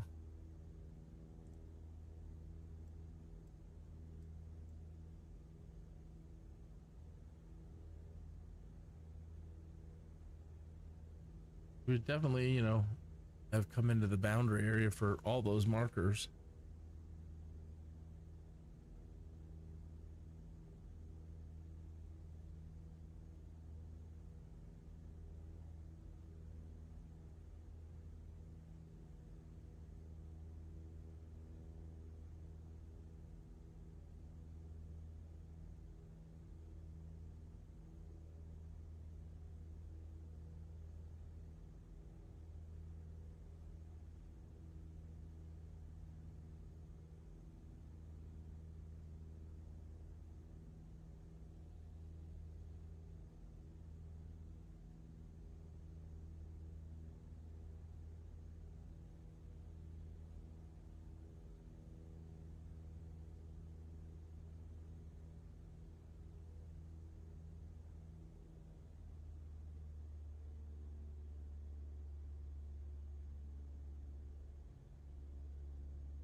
That's usually cruise speed, 2100 RPM.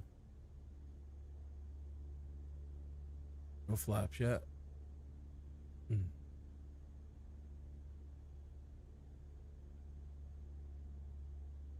That allows us to slow down to get into safely deploy your flap mode.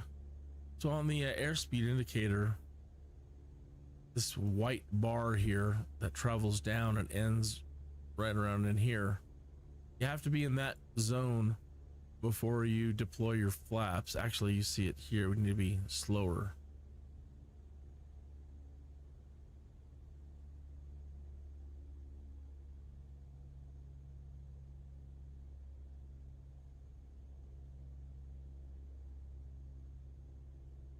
If I pull my nose up, I'm speed.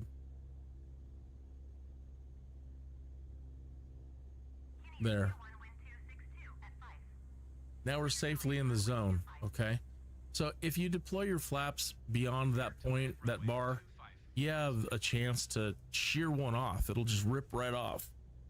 Okay, so before you deploy your flaps, always double check that you are at least safe operating speed to do so.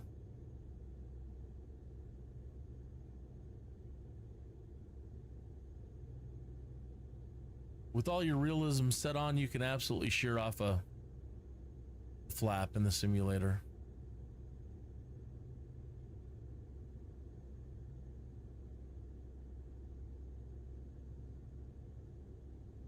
Watch out when you speed up too. If you do a significant drop in speed, watch your airspeed that you don't get going so fast that you can shear one off after it's deployed.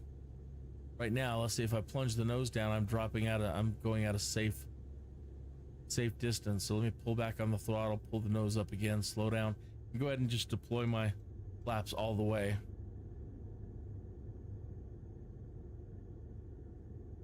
Decrease our speed more.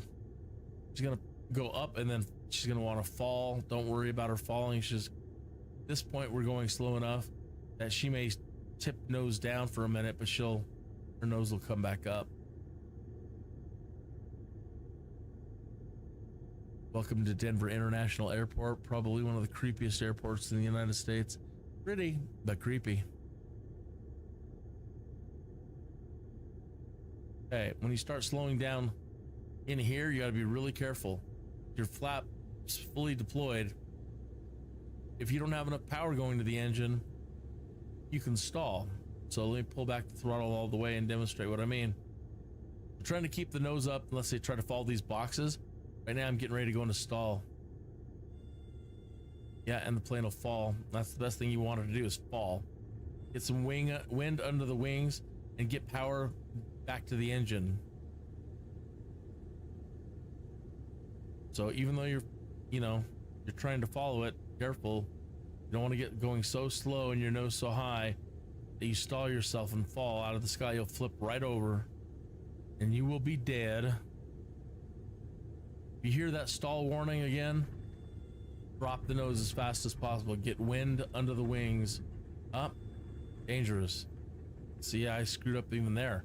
I almost went into an unrecoverable spin.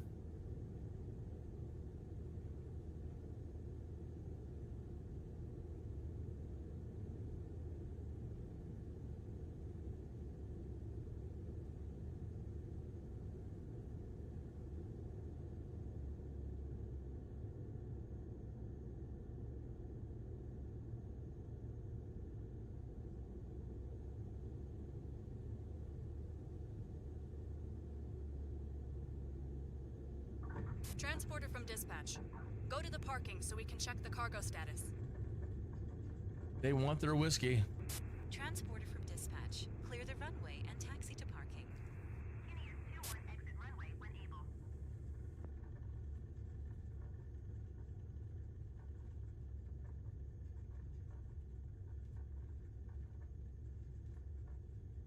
You want us to taxi out there?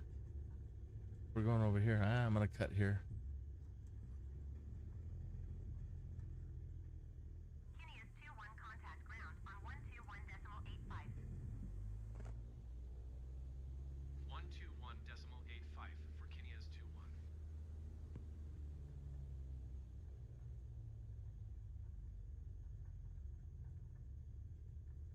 Another reason why I'm able to operate at this graphic level for the moment without,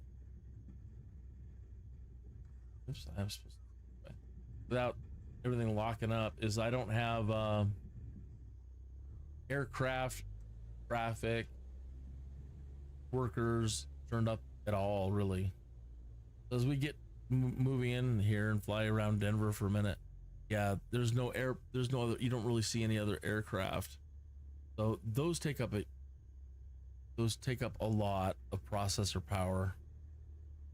Any crews, aircraft crew, the highway the road traffic takes up massive amounts of power.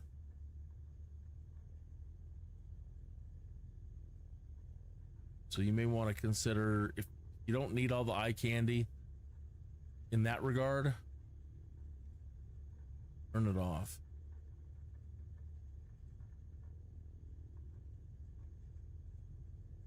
I can probably, do some tweaking and try to find a sweet spot, like turn down some of the resolution, because obviously, we're just not going to get much more out of the video card anyway. And pump up some of those other ones.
We'll take a short break here, and I'll turn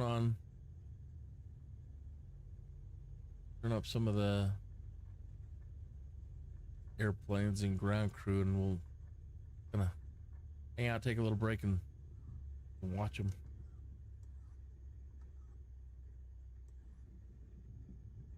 And they want us parking way over here.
All right.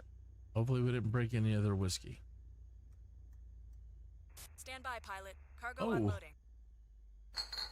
We are now first officer.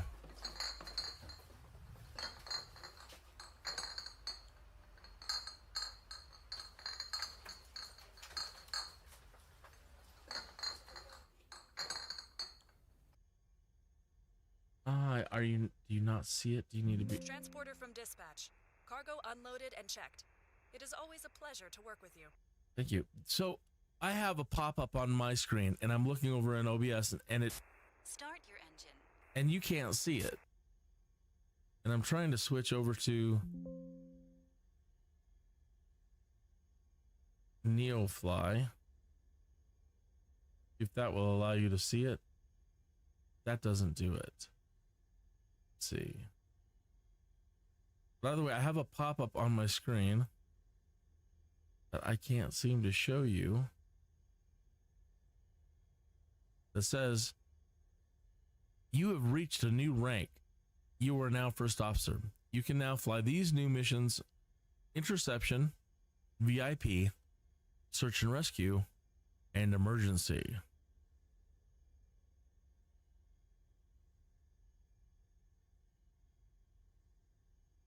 So now in here, you can see it right here under the rank. It now says first officer. And we have 133,000, almost 134. See if they're selling any Cessna 172s here. I don't see any. Nope. No luck. Yeah, look at some of the price on these. 8,775,000 for the Cessna Citation. Beechcraft King, 8 million. Airbus, 95 million.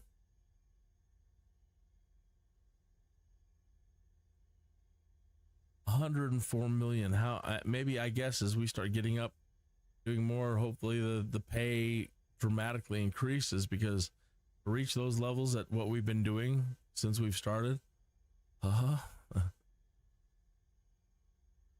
literally a career. I'm now 102 years old.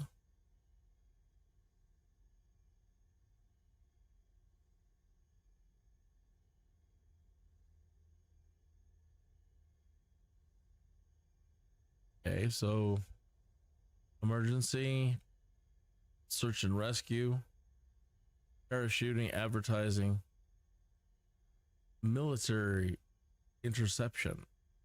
I like that. Little Airports CAT ABC. Requires an M qualification. We only have an A qualification at the moment. We have to get the M qualification. Qualifications don't cost that much. I don't know about the later ones. The first ones didn't seem to cost that much. What costs is moving your pilot. Perhaps there's a way to fly there and avoid that cost. But if you move your pilot there, and to move my pilot to New Mexico from Colorado Springs, which isn't very far, $3,000. No, an airline ticket from here to there isn't even $3,000. That's more like going overseas. I have no idea where they came up with, let's charge $3,000. Makes no sense. All right, I said I wanted to check out the graphics and take a little break and see if we can get air traffic and other things to look at for a few minutes.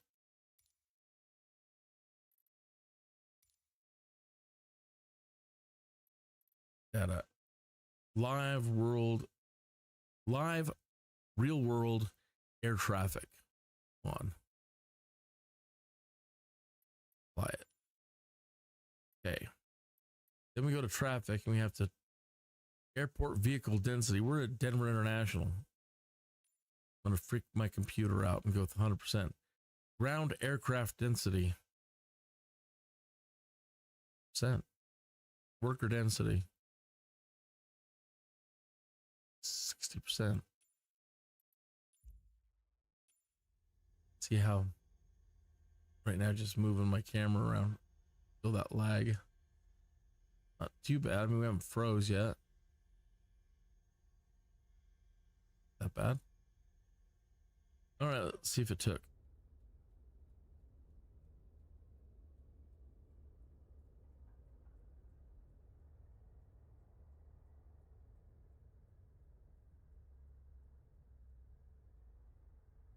We'll take a few minutes and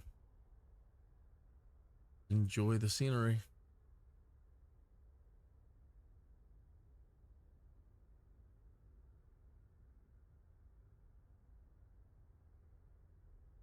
Where are all the planes? I turned it up. I'm only seeing a handful of planes, but this is real world, so maybe I figured it'd be a lot busier than this. But we do have runways way over there and parking way over there, and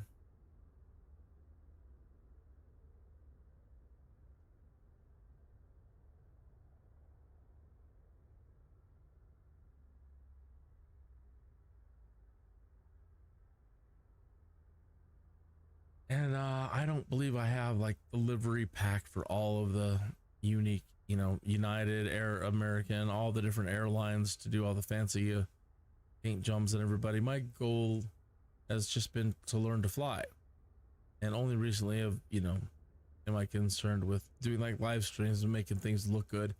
Normally I don't care at all. That's not why I do this. I do this to train and to learn.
I don't know, maybe it's lunchtime for everybody at DIA.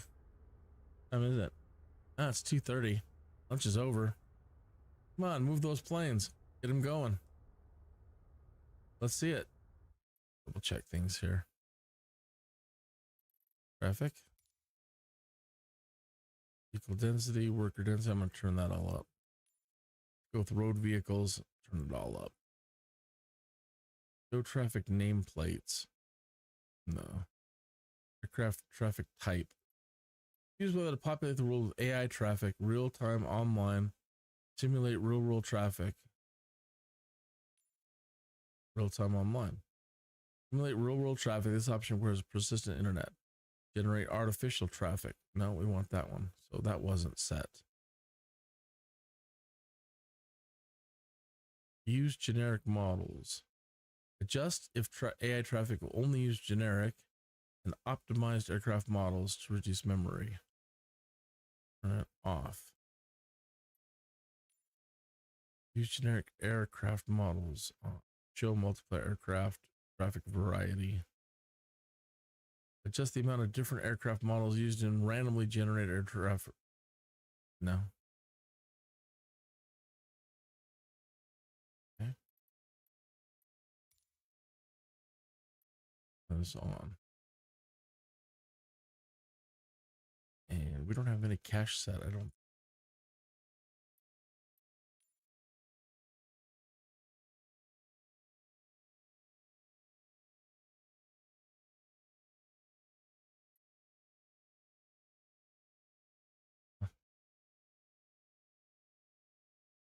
Gigs.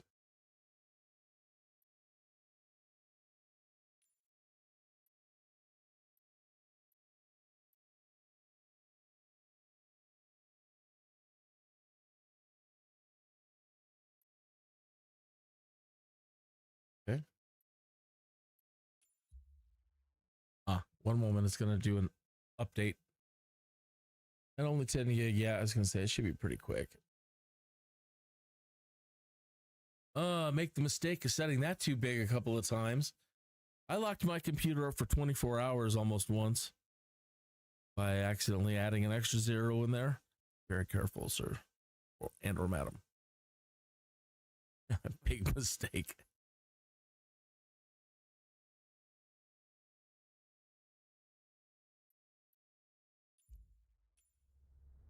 SkyWest 59er 72 Denver Tower. Altimeter 29er decimal 9er 2 wind 262 at 5. Okay, so somebody's coming in over here. 5 approach. 25, that's where we came in at. Cleared ILS runway 25 approach SkyWest 59er 72.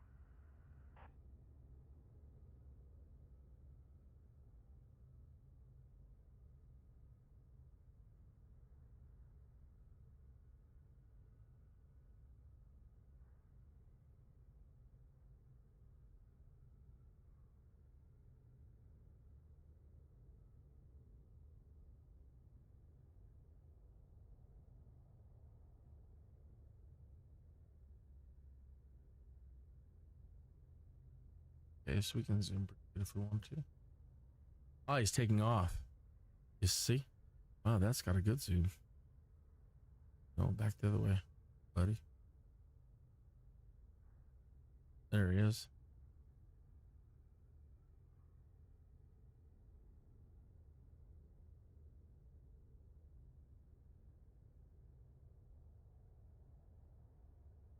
Since we're just sitting, let's go for broke on some of these other graphic options then. She hasn't really started lagging terribly. Terrain level, nah, we'll leave it there. Buildings, let's pop it up. Trees, no. Grassy bush, no. I'll leave clouds. Textures, oh, that's gonna eat. With this resolution, all the super sampling should be in there already, but I don't know.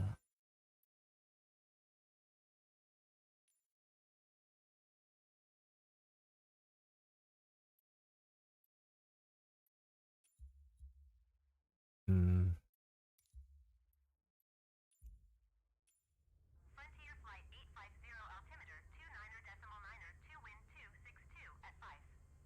Cleared for takeoff runway 25.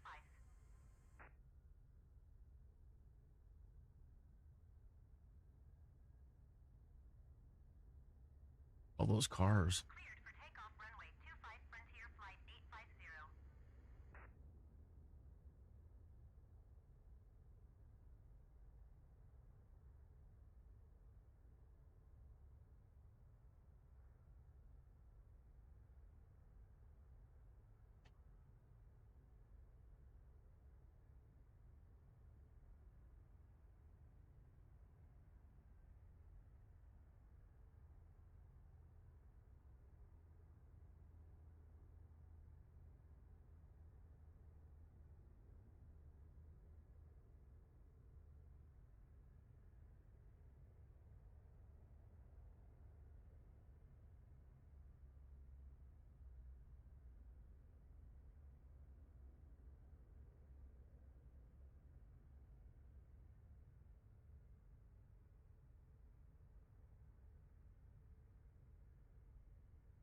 To learn how to use some of the advanced drone controls. I think there's a way to lock it on a target.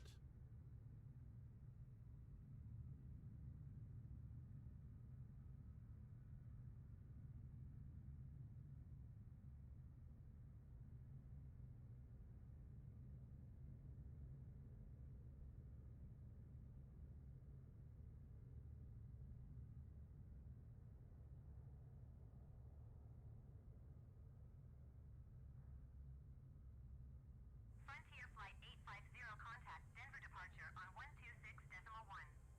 Good day. I am up in this area of town a lot, and there's a highway not too far from here, pretty much right out in front of us there, and we pull over occasionally. There's a lot of traffic that takes off from here, and just sit by the side of the road and check it out sometimes.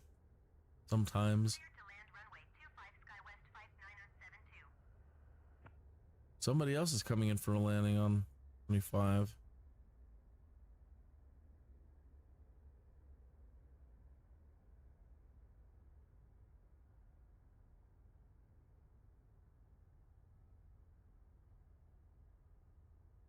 Somebody else should be coming in here.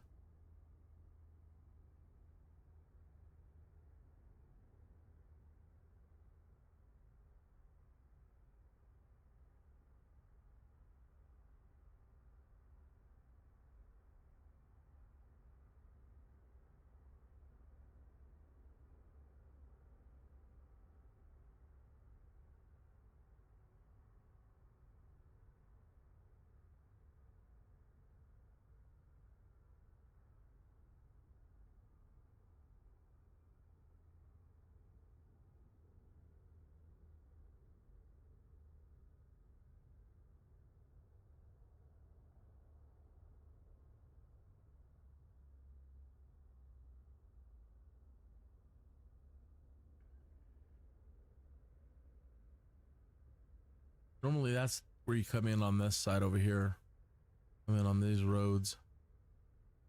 And usually are dropping people off and picking people off. Picking people off?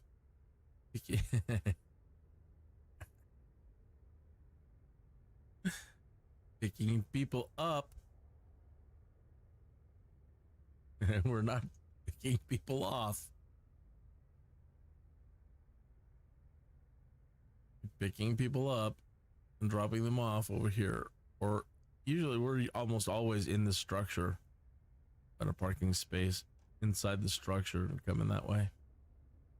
The hotel over there.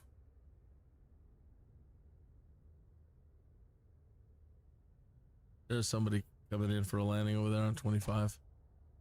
The Frontier.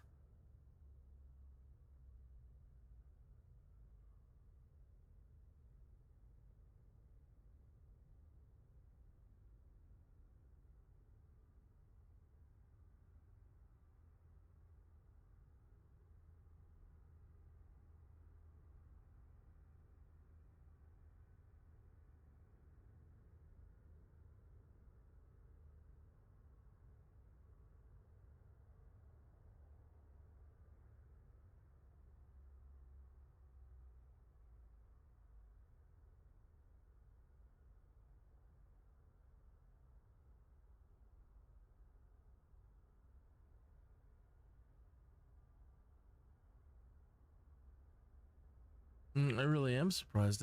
Maybe it's because it's a Monday. I don't know. I would. Skywest 59er 72, exit runway when able. I'm just shocked that there isn't more stuff moving around like mad.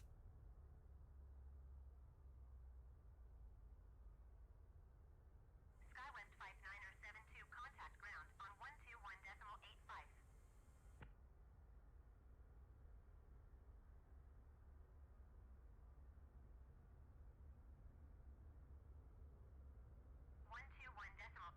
Skywest 59er 72.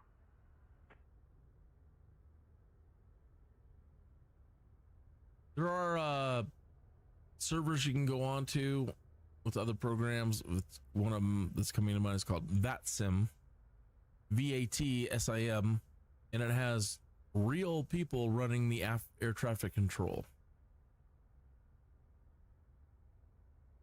So if you're into that and you want the full experience, yeah, you're gonna want VATSIM. I'm not fluent in air traffic control. Oh, and that is something I have to keep working on and practicing. So I've made it a goal to get myself on to and get some time on VATSIM this year. Ready for IFR departure runway 25. Southwest 1153 altimeter 29er decimal. Man, 2 wind 262. they're really using the heck out of runway 25. Off runway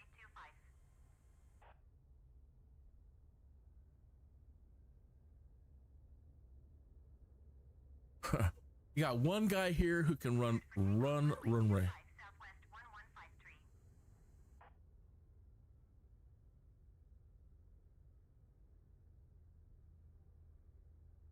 And that's what you get.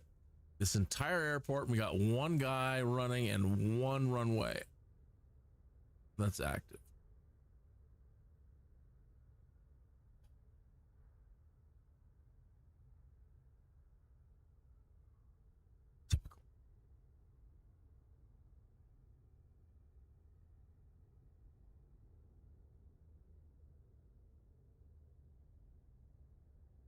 Oh, he spawned over there. He wasn't there a minute ago. He's over there now. There's one coming off still.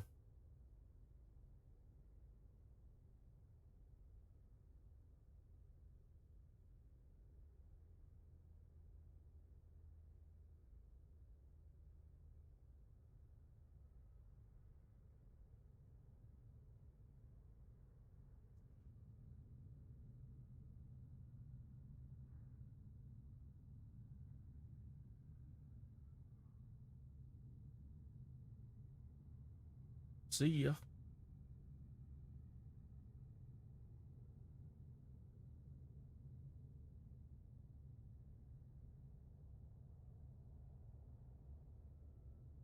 Let's check out the weather now with real world. Southwest 1153 contact Denver departure on 126.1. Yeah. Good day.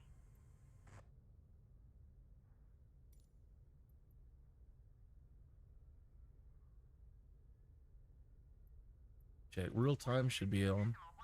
Nope. 1153. Denver Tower Southwest 233 for ready for IFR departure runway 25.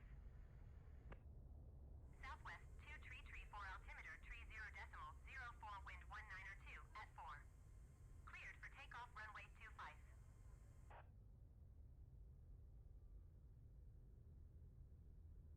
Doesn't seem too bad as we're heading south. Yeah.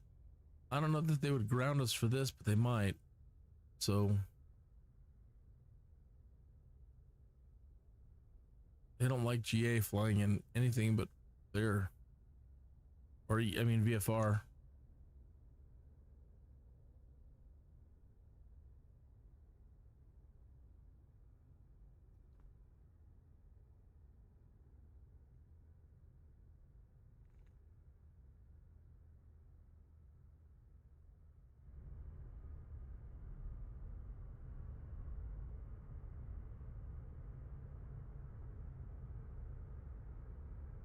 Denver, kind of a letdown, you know. Thought it would be busy, bustling. Bustle. Who knows? Probably is. Who knows the limitations of this stuff?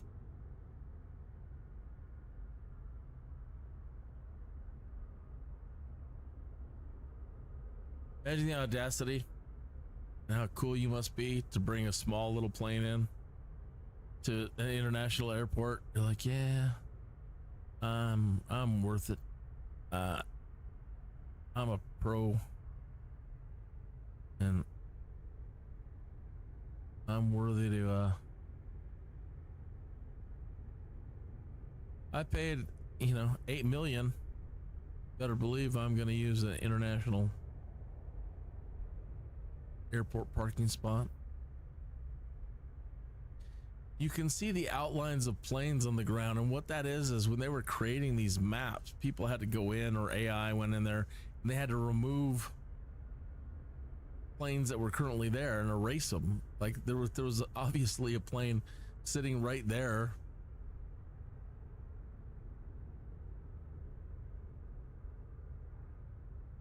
When they captured the image they were using, they had to go in, and again, I think they used an AI to do a lot of it. But anytime you see things like that, yeah, that's what that's all about.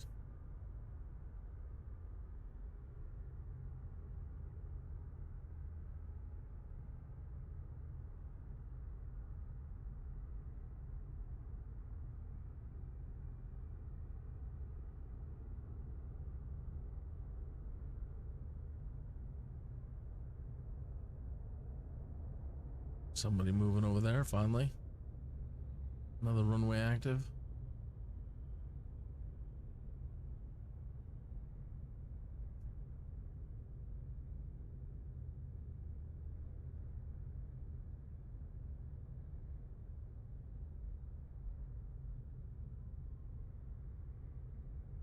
Denver Tower Southwest 2439er ready for departure runway 17 right IFR to Omaha. Southwest 2439er altimeter 30.04 wind 1902 at 4. Cleared for takeoff runway 17 right. Okay, 17 right.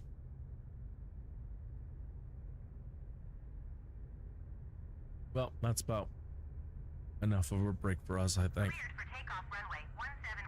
So I need to go back in and now turn all this stuff back off. See what happens. Let me drop that too.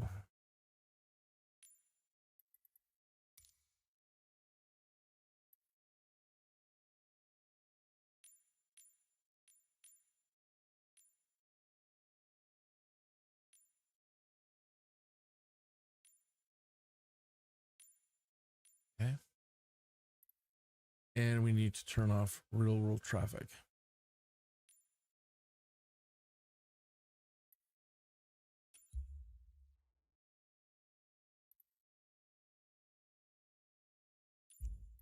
All right, let's find ourselves another job here. Where's the money at? 2, 2. There's 4. Or 3.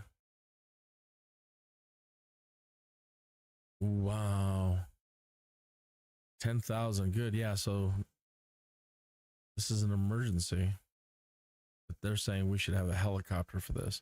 Try to land at 39.4. The coordinates. Yeah, we would need a helicopter.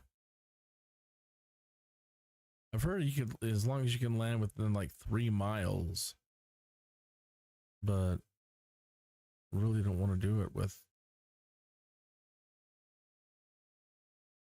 without a helicopter.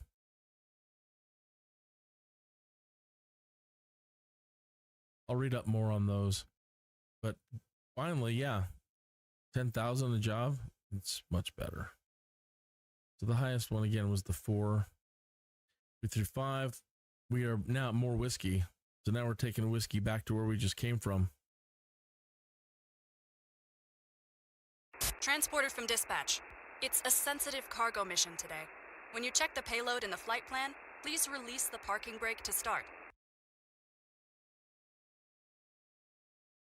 Aircrew, be advised, today's fragile cargo is being manually handled onto the aircraft at the customer's request.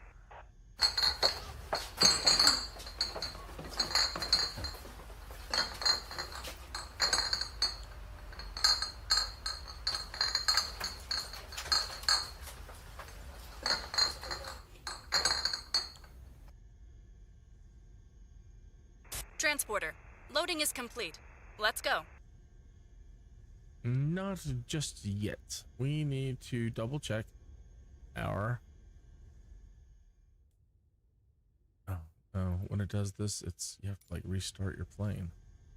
Not a problem. I don't know why I did that, but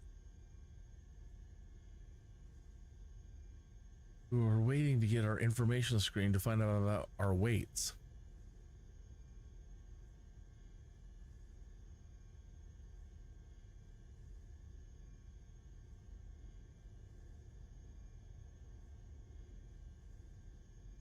All right, so we have the required payload.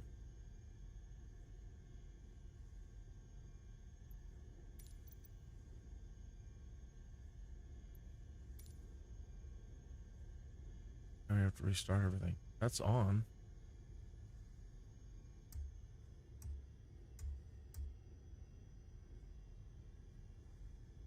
And sometimes when this happens, it like bugs out and we have to restart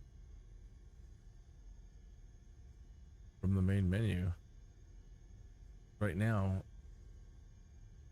the radio should be on and they're not. All right, well, I apologize. We have to restart from the main menu or reset.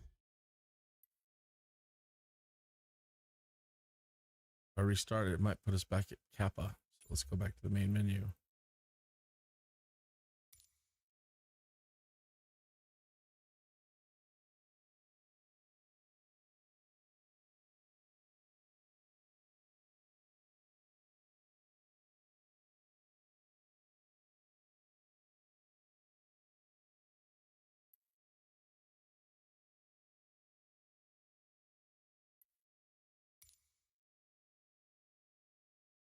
We're in Denver International.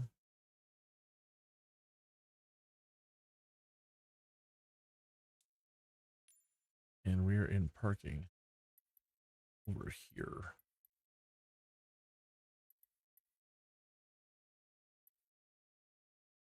I think we are here.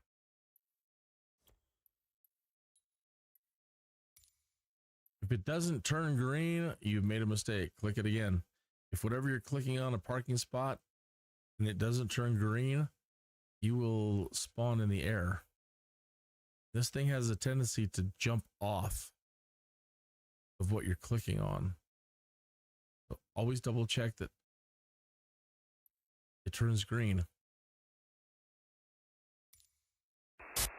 I know it's going to be a good day when my favorite pilot is working. Amazing. Transporter from dispatch. I see you asked for a fragile cargo mission. The ground crew is waiting to carefully load the crates for you in the parking.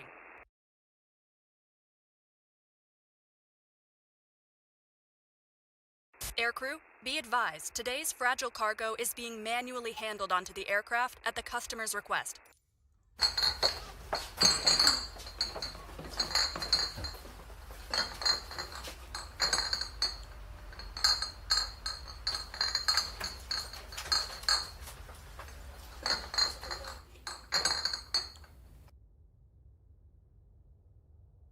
Transporter, cargo is loaded. You can start your mission.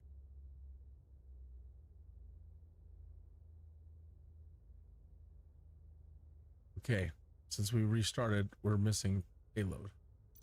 Weight, 199 pounds.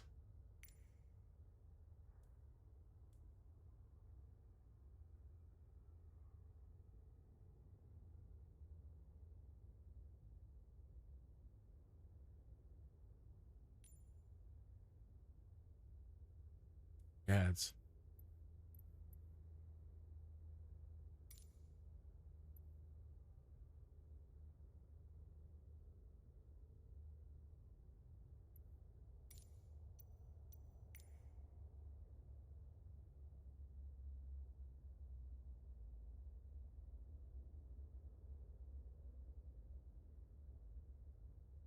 There are checklists. I mean, we wanted to do more realism.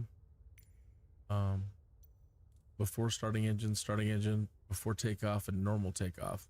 All the different checklists that you would want to go through. Fuel shutoff valve, brakes, set and test. Checking your mixture, your carb heat. Prime the engine as required, throttle, I mean, so you know. Please forgive me for not going through all the checklists all the time.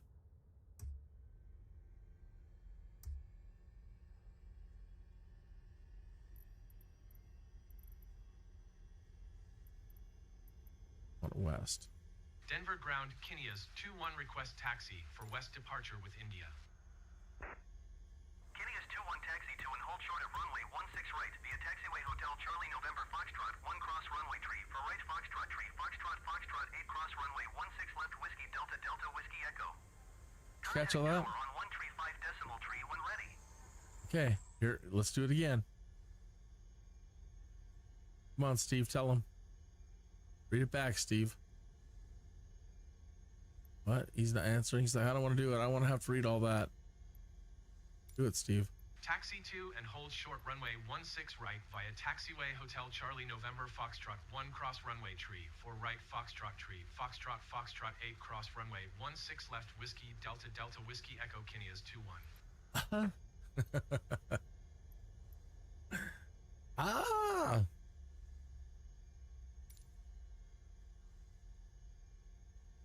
Like, I'll get there. I got the map. I've got a map right here.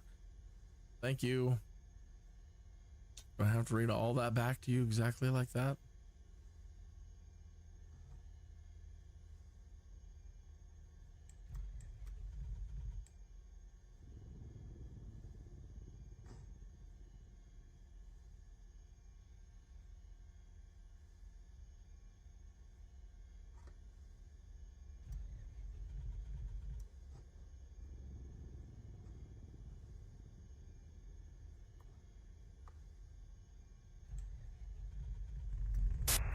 You're good to go.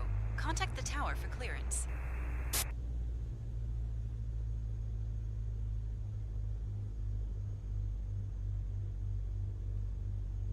Get my mix right.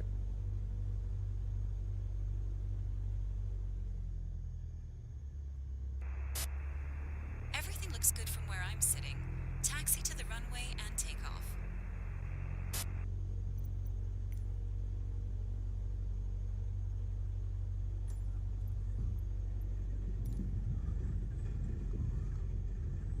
Kill that guy, Steve. 150 points.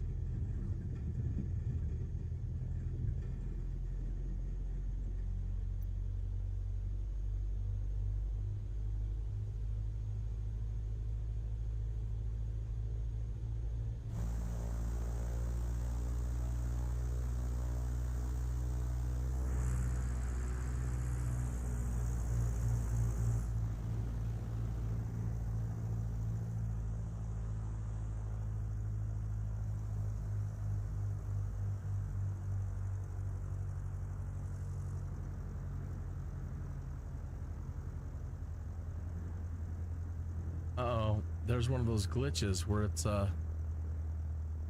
stuck on the Neofly screen and you are only seeing that. There we go. Got to be really careful about that.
Interesting how it feels almost more, it feels more live when it's up close. It just has a more of like a live quality, and when you start pulling back, it decreases that live quality. Interesting.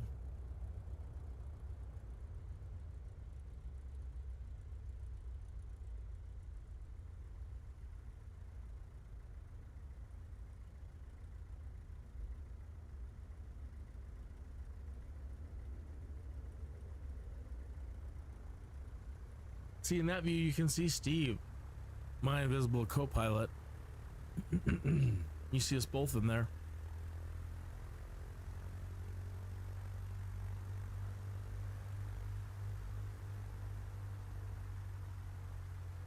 But you can't see him in the cockpit. I think they have an add-on where you actually can, you know.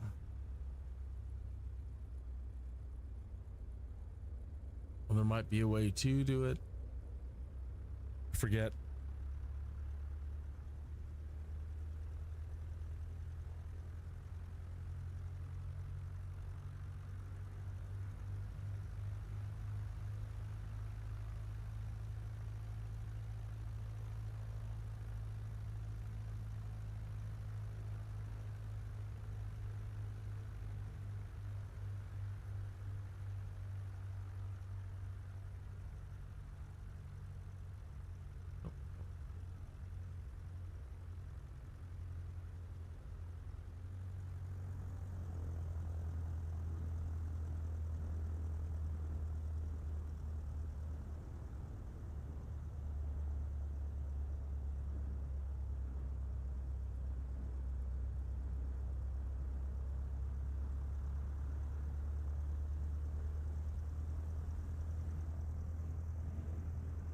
Cool.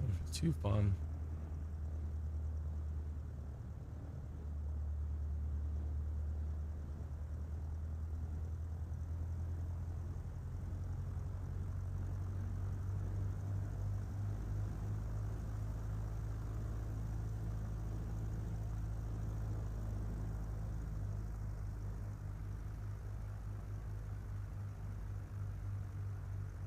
You don't always have to have, you can turn off all kinds of things. Like for example, I leave these ribbons on.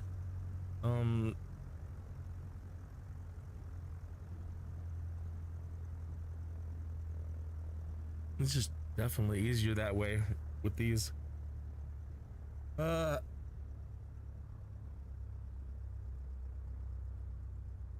would, if not, you definitely want to be taking advantage of like maps and Sky Vector if you turn that off. You know, knowing your taxiways, and you have to have an airport diagram on hand. So you do turn off something like that, you definitely want something like Sky Vector. So you can come over here and get a diagram.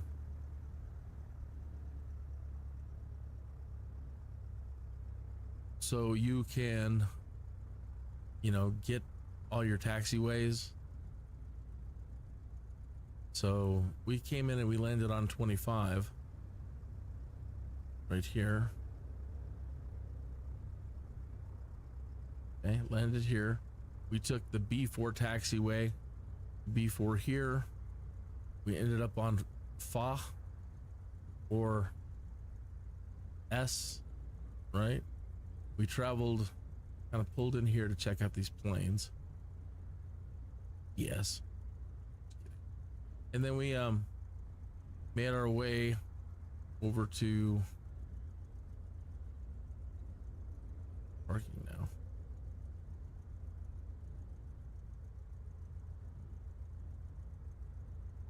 They had us parked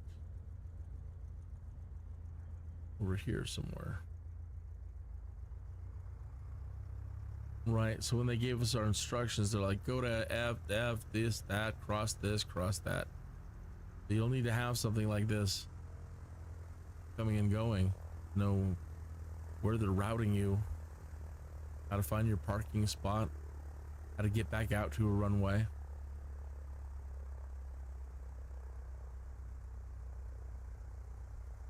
The ice pad's on. The fire station. And these very wonderful for Sky Vector. It's free. Skyvector.com is free.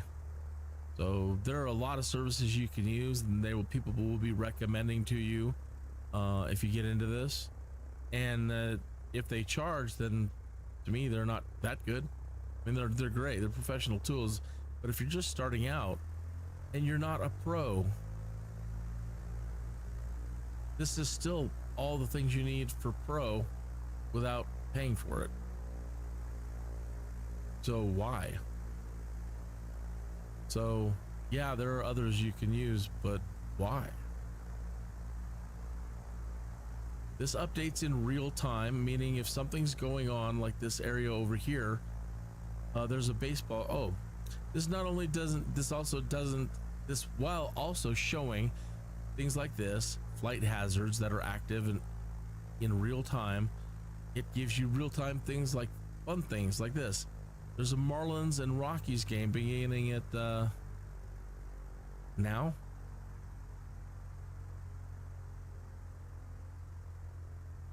Zulu. I'm not sure what that is. That's something I have to do more studying and training on. Is when they say we're landing with golf, we're taking off with India, we've got whiskey, you know, it has to do with time, but I'm not 100% sure how to use it, or either way. I need to learn more. You're always learning.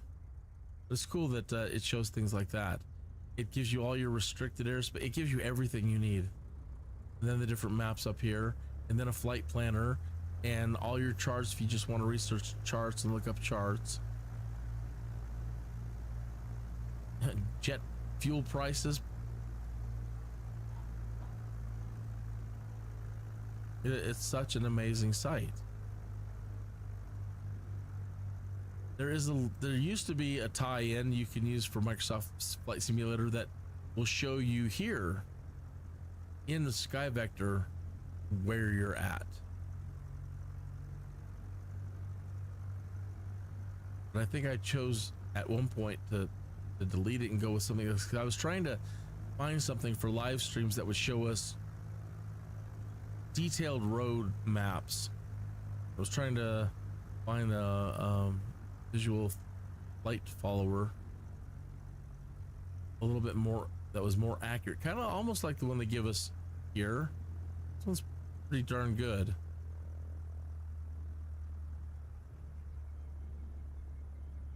You know, darn good. Shows you all the roads. I don't think, does it? Let's get down. Gonna give us street names. Yeah, it does. Yeah, like this. So when I was doing my first live streams, the first round of live streams with just the simulator, and touring around, being able to find things by streets and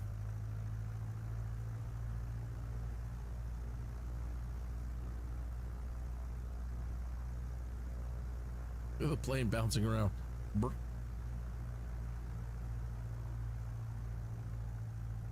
We experienced, it wasn't, I don't believe it was on a live stream. I think this was when I was just doing it to grind away and keep grinding and try to make some money. I experienced an airport just suddenly like shift and break. KJBC or whatever was working fine, and then we flew back from Fort Collins, and all of a sudden all the elevations just kind of fractured, and the runway was filled with all kinds of bumps, and as you went off the runway onto the taxiway, horrible, like hitting a pothole everywhere. And some of them, if you hit them too fast or too hard, you'll flip your plane up, over, you'll crash. Either way, I'm like, man, is the goal here to kill me, make me use up all my earned money? Because I'd never seen an airport fracture before. Everything seemed fine today. Is 21 altimeter, 29er decimal 9er, 21 com departure to the west approved. Cleared for takeoff runway 16 right.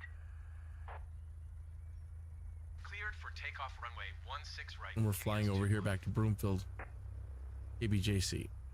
They said KJBC. I don't know. I have to play it back.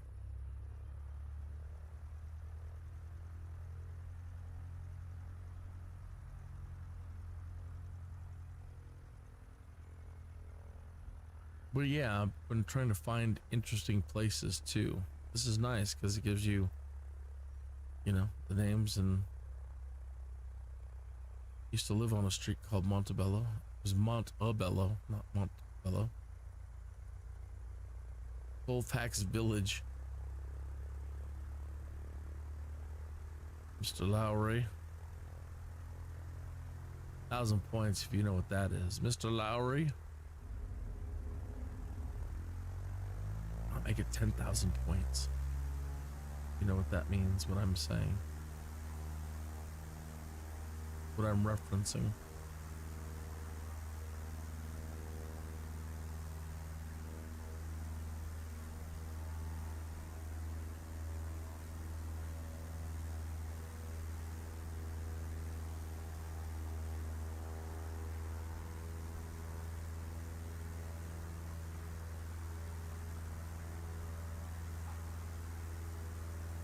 Come on, don't we have anything like cool, like secret hiding places or other things around here? Transporter, good flight and land softly.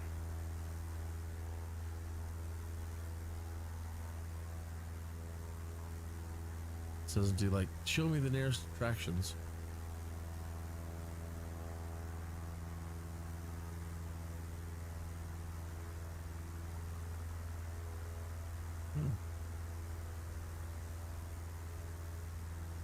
Oh, neat. Didn't realize there was a satellite view. Ah, very nice.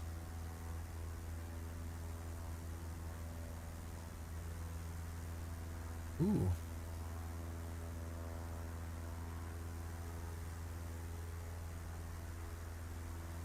Kineas 2-1, continue for west departure. Of a night vision or Denver night Tower, mode, Kineas dark 2-1, mode. continue for west departure.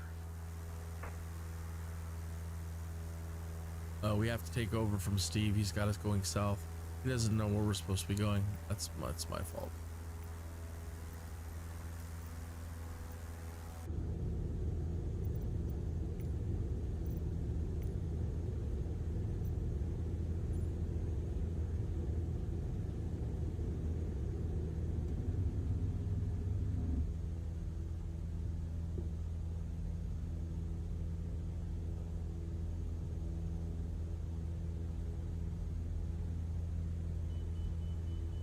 Ah, I'm hearing a marker. You hear it? That's the first time we're getting audibles on markers.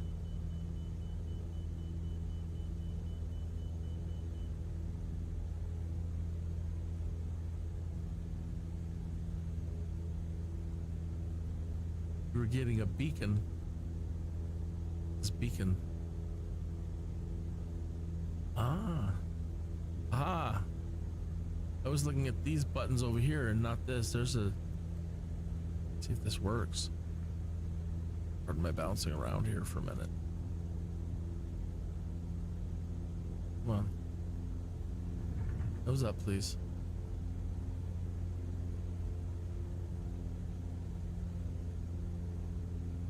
Approximately the direction we need to be going. My lord. We're still dropping. Come on, get the nose up.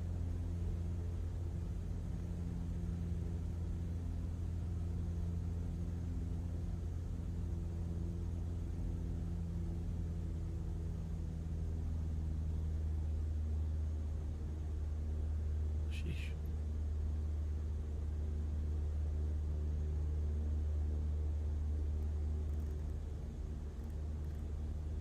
Oh, turn the volume all the way up. And up and up. Test isn't up.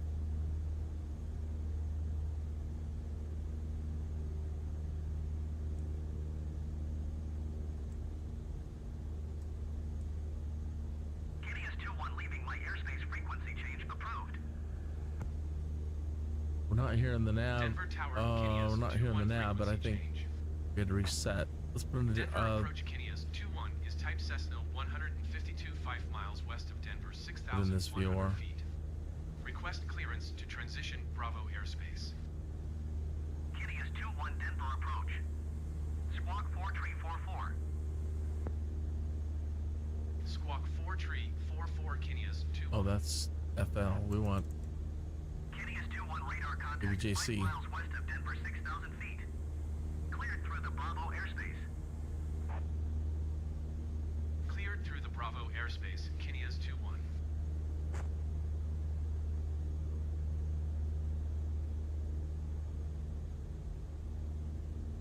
and we want this 1154.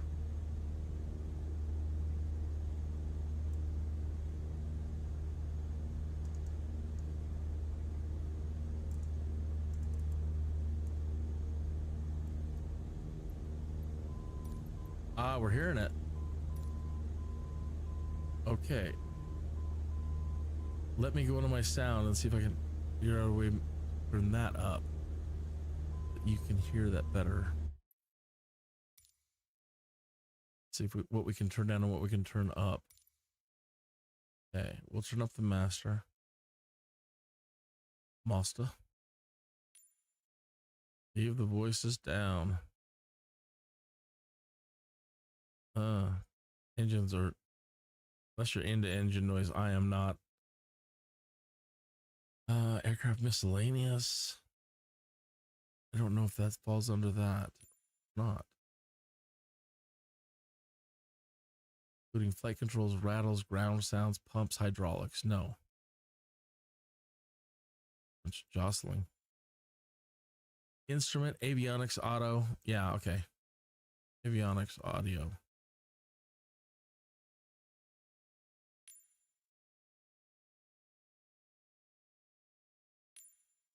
stalls. Da, da, da, da, da. Don't really need that. Don't really need to hear other aircraft much. If you're into hearing the wind and stuff, you know, you turn down the engine noise all the way off. It's like simulating an electric airplane, and then you can crank up the environment so you just hear the rushing wind. Okay, let's see if that doesn't do it for us. I could probably turn down the engine some more. And surprisingly, it didn't turn it up that much. Considering how much we turned it up all the way. Let's double check. We'll try cockpit as well. And miscellaneous. And we'll turn off. We'll greatly decrease the engines again.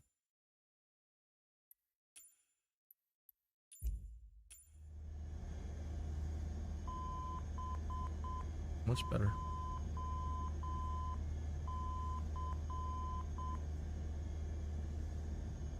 All right, now let's go to SkyVector and double check that we've got the right one. Dash, dot, dot, dot, dot, dash, dash, dash, dash, dot, dash, dot. Once more from the top, please.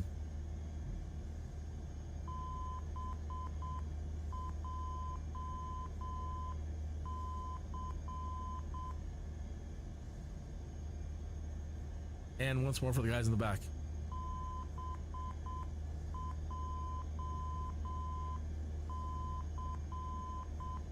Yep.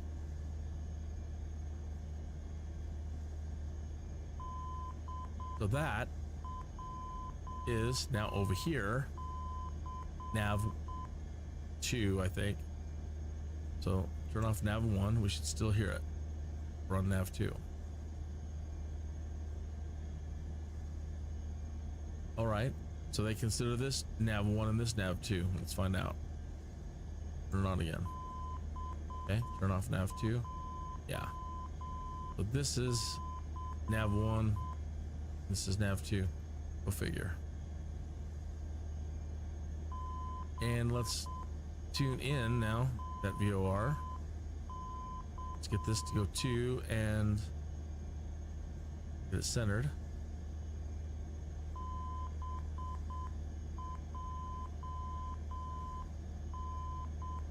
Okay, that is almost directly west, so let's turn a little bit.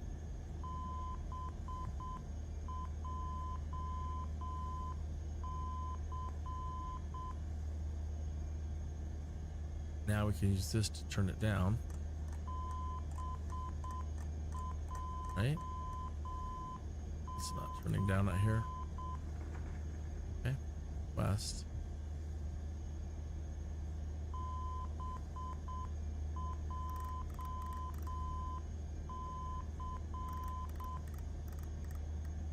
I don't know that it is affecting it at all, really. When you're leaving my airspace radar service terminated, squawk 1200.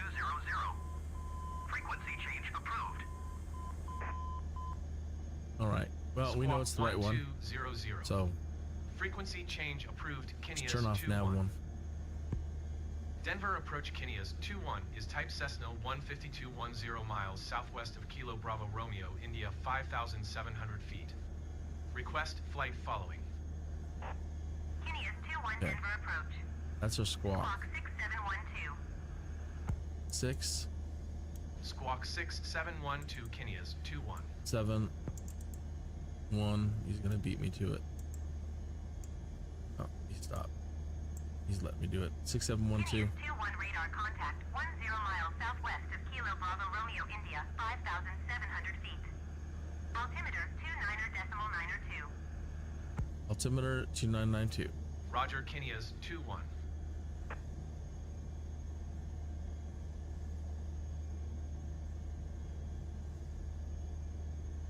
Drift a little bit.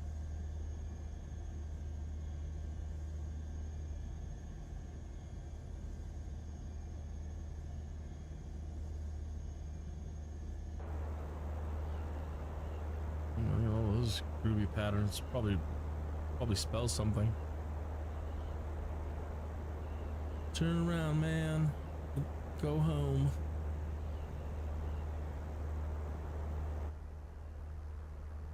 See, that is the deficiency with a graphics card like mine. No matter how good it is, it can't. It's like a George Seurat or that one guy, you know, has a really tough time. It looks like it's catching up now. Drawing the train better. Yeah, it caught up good. Yeah, on an older machine like this, a generation graphics card, sometimes you get really strange visuals.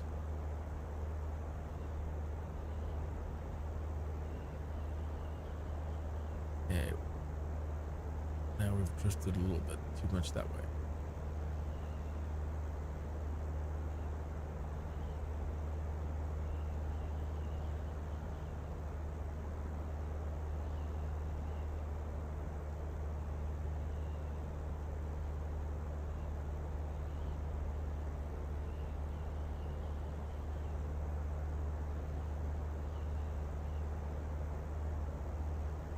Trying to get to one particular view. I was going to say, yeah, this view allows you to, thanks, move the camera around. I feel like I'm getting off a low.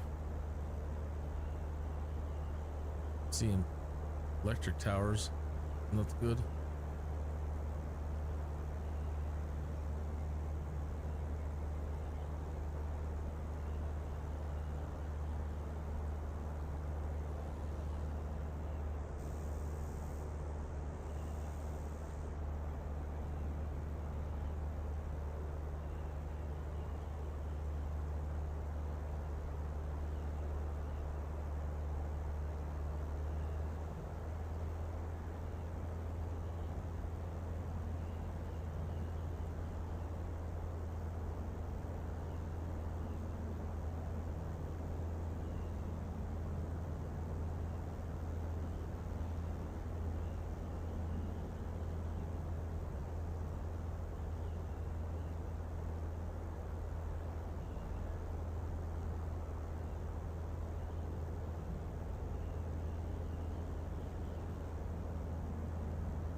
I need to find out what a minster is.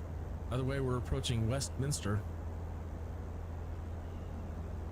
Matter of fact, I'm gonna go look that up right now. Hopefully I don't crash, but I've now got to find out what is a minster.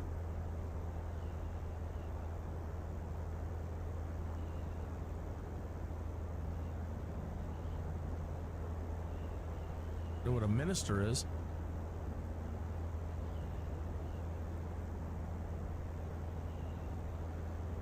It seems that a minister and a minster are something similar.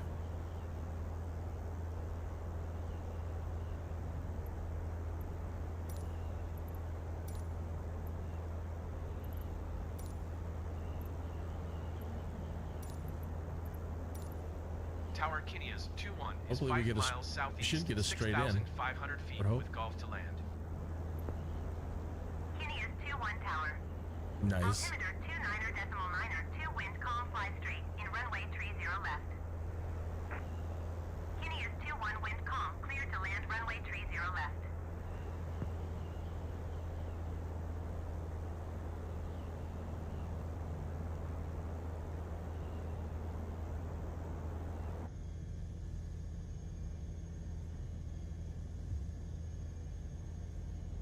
Clear to land, runway 30 left, Kinneas 2-1.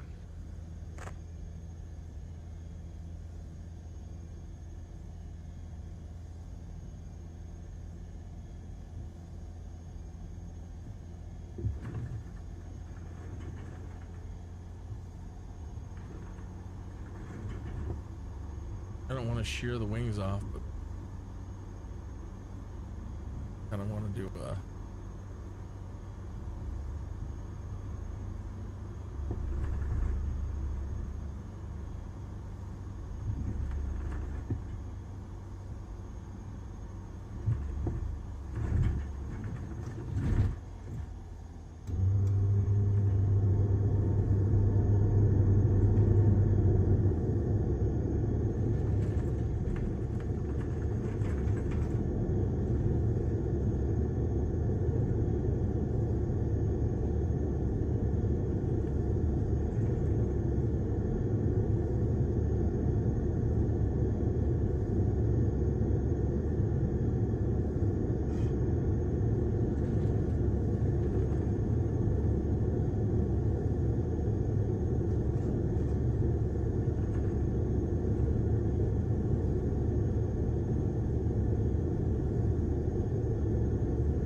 Transporter from dispatch. Go to the parking so we can check the cargo status. 121.7 Contact ground for your Kineas. parking assignment, then shut down your engine. you want us over there or over there? You want us over.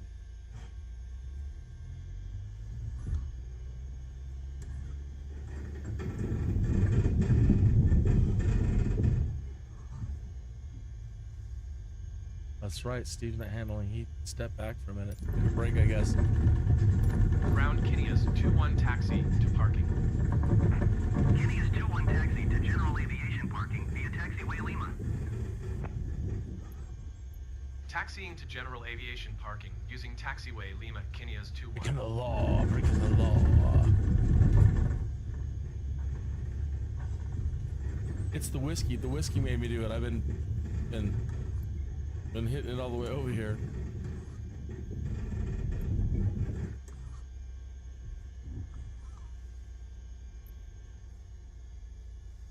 Breaking the law, breaking the law. Stand by, pilot. Cargo unloading.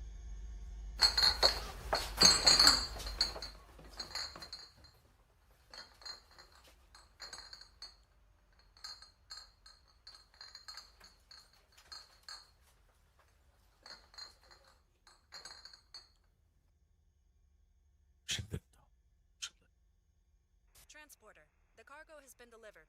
Nice work. Have a nice day. Okay. You are clear to start your engine. Thank you. But without another job, don't. Okay.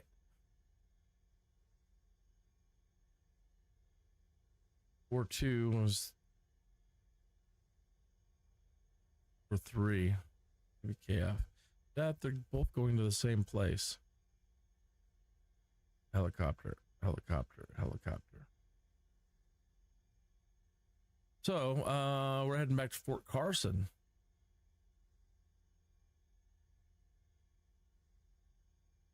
I know that these appear, they're not even giving any to us. I'm gonna say sometimes they're showing the runs to the Will Rogers Shrine, but those are like 40 minutes away. No. Excuse me. So, for Collins, it is. VKF. Dispatch to pilot. The cargo being loaded is documented as fragile. Please take extra care, especially when wheels are on the ground. Want more whiskey? Transporter, loading has started. Stand by.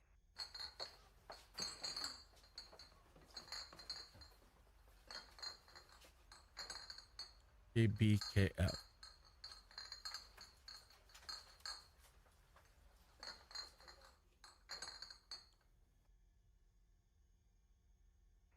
transporter. Loading is complete. Let's go. All right. Oh, it's not Fort Carson. It's the Buckley Air Space Force Base. It's an Air Force base. I thought it was for a minute up here back in Loveland. So great. It's definitely closer. All right. So that has the VOR right next to it. Right here.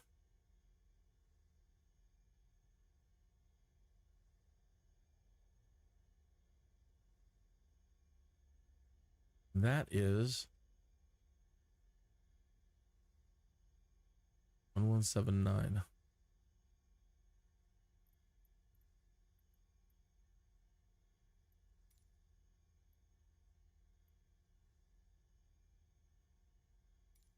Ground Kineas 2-1 with Golf request taxi for takeoff departure to the east. Kineas 2-1 taxi to and hold short of runway tree 0 right via taxiway Lima Echo. Contact tower on 123.9 when ready. Ground Kineas 2-1 request taxi for straight out departure with Golf. Kineas 2-1 taxi to and hold short of runway tree 0 right using taxiway Lima Echo. Contact tower on 123.9 when ready. Taxiing hold short runway tree 0 right using taxiway Lima Echo Kineas 2-1. If you want to do your own comms, he said contact tower on 123.95 when ready. These are navs.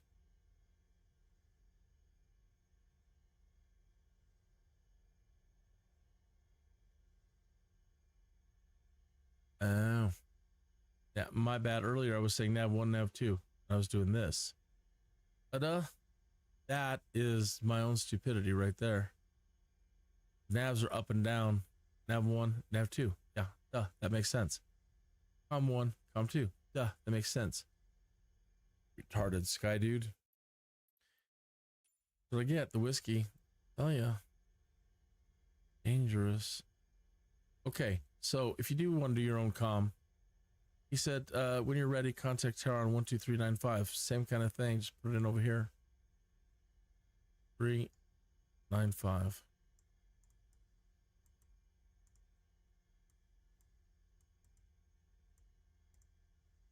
Okay.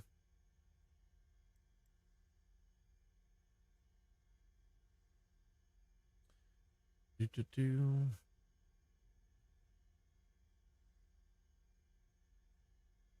That's interesting though. It didn't. When we switch it into active, we didn't get a change here.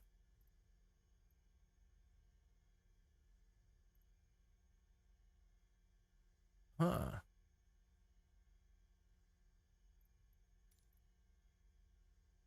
One, two, three, 950.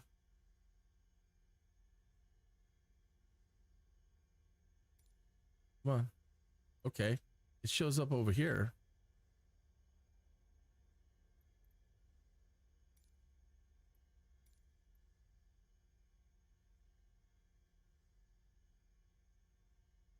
Okay, what I'm trying to say is it shows up here as in the active frequency, but we don't have the option here. I guess maybe we're already tuned into it. Either way, it's not a big deal. Okay, we've already got the other one plugged in. Yeah, 1179. Okay. We're doing on fuel. Probably use a little bit more. Have to check our weight anyway.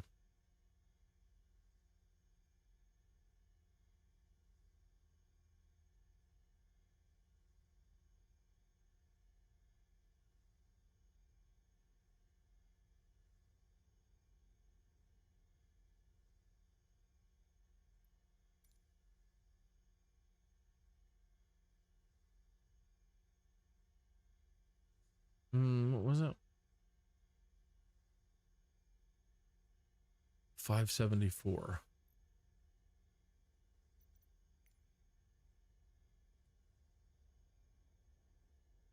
Or 547. We can lose a few pounds, but not much. Thanks. 5. Because I can get. There's no way to dial it in as far as I can tell. One is the best I'm going to do.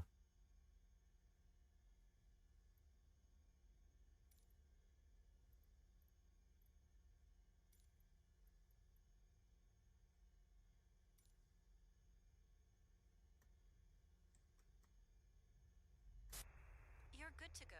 Contact the tower for clearance.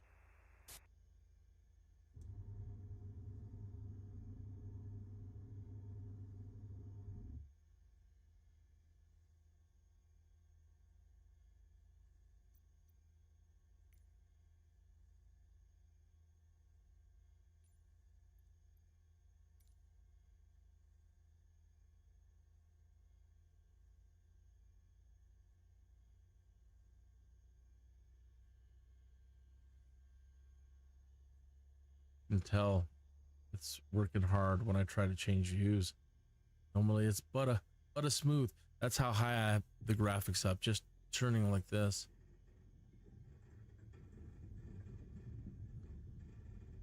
Real slow.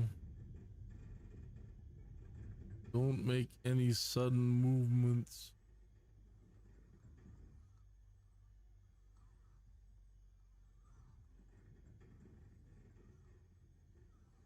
It's interesting when you turn down the engines and you can hear all the other noises, little springs and seat noises and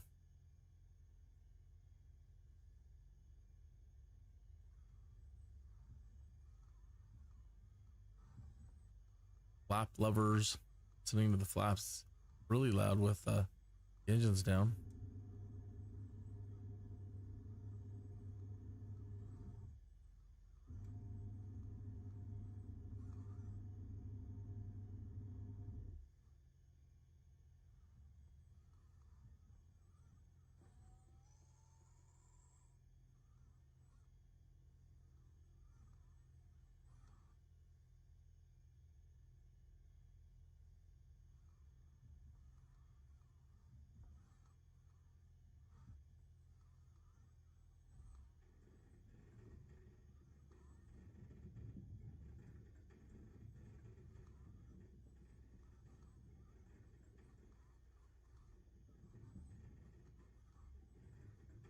Unlike a car where you have so much incredible mass around you, even, you know, I mean, it's not going to save you in a wicked crash, but you have enough mass around you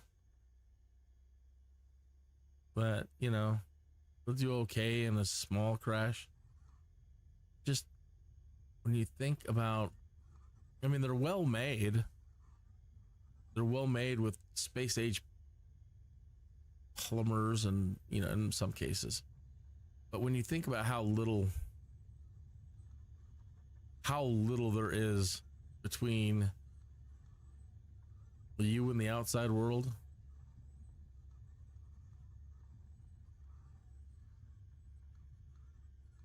you know, and just, this is it. This is all there is. Stuff's the same stuff made out of my cooler. You mean we don't even have one of those huge, what is that stuff they advertise in the commercial? It's like those seat cushions that you get, the space age seat cushions. Check it out. We'll set a glass of wine on it and bounce it around, and the greatest seat cushions in the world. And, you know, they don't even have any of that underneath your, you know, alleviate some of the pressure if you were to happen to hit really hard. There's no airbags.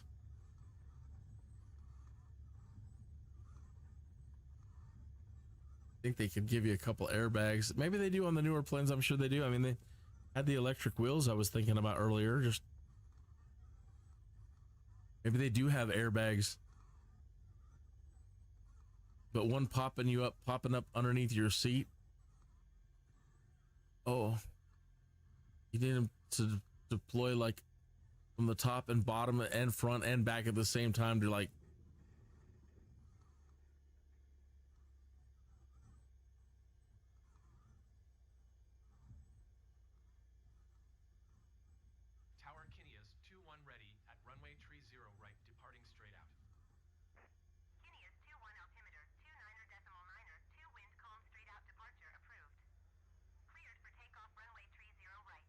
Oh, I realized we didn't get any marker beacons on the way in this time though.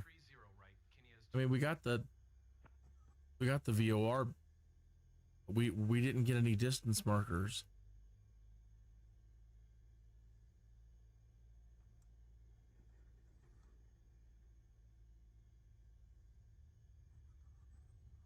Avant.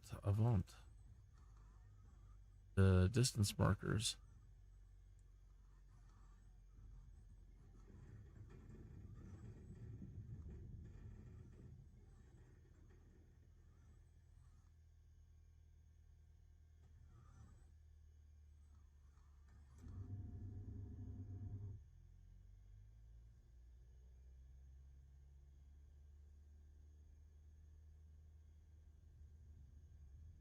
See if you can keep it straight this time. Come on, Steve. I believe in you. Stop drifting.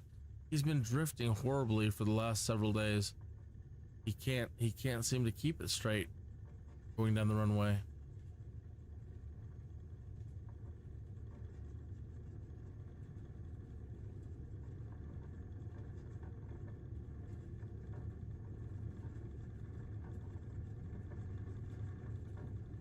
And what's that all about, Steve?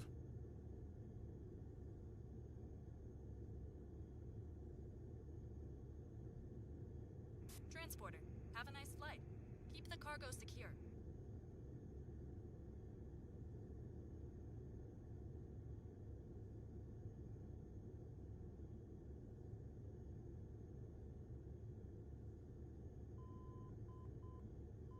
All right, we're picking up the VOR from the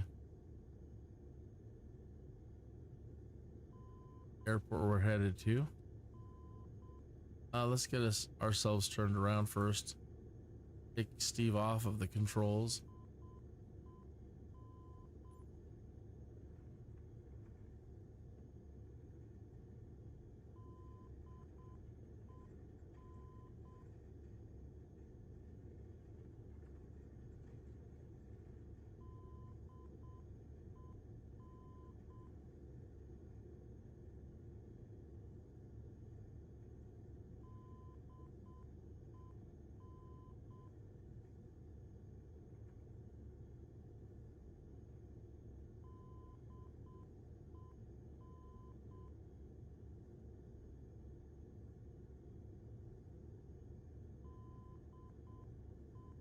Okay, now let's get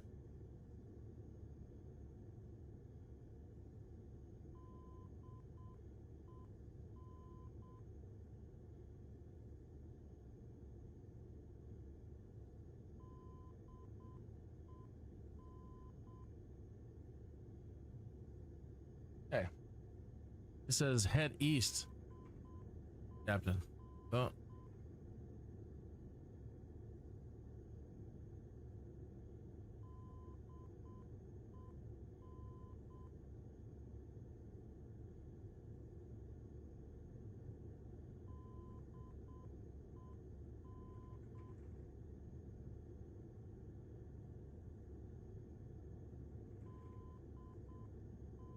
All right, there's east.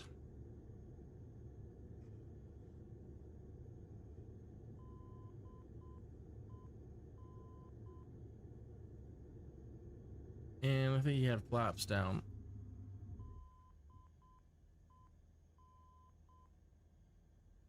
Make sure we have the flaps all the way up. Hey, Queenie.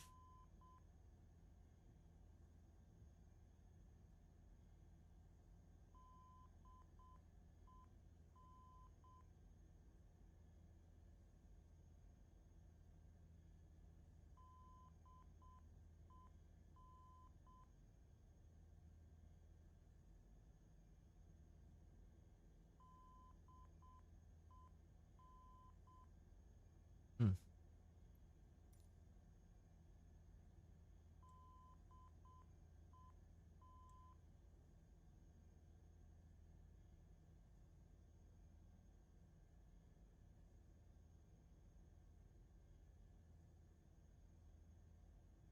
What are you doing, Queenie?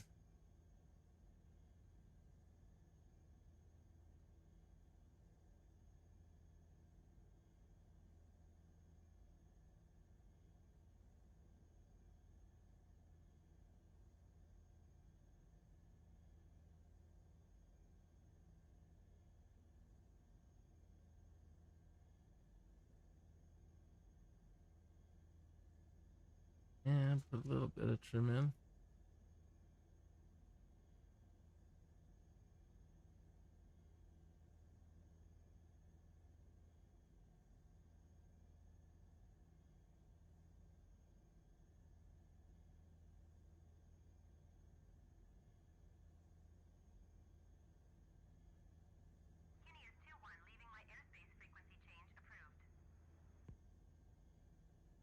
Tower Kineas 2-1 frequency change. Denver approach Kineas 2-1 is type Cessna 152 5 miles east of Jeffco 6,400 feet. Request flight following. Kineas 2-1 Denver approach. Squawk 3335. 3335. Tree 5. Tree. Kineas 2-1. Tree. He's so fast. 2-1 radar contact 5 miles east of Jeffco 6,500 feet. Altimeter 29.902.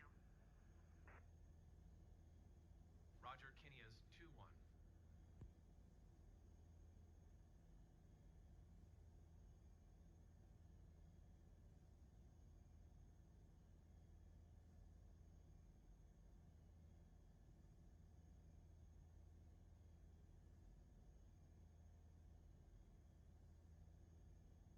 Wind. Trying to stay on course. More rudder trim.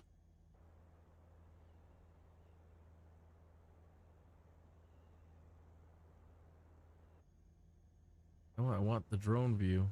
Give me drone, please. That's drone view.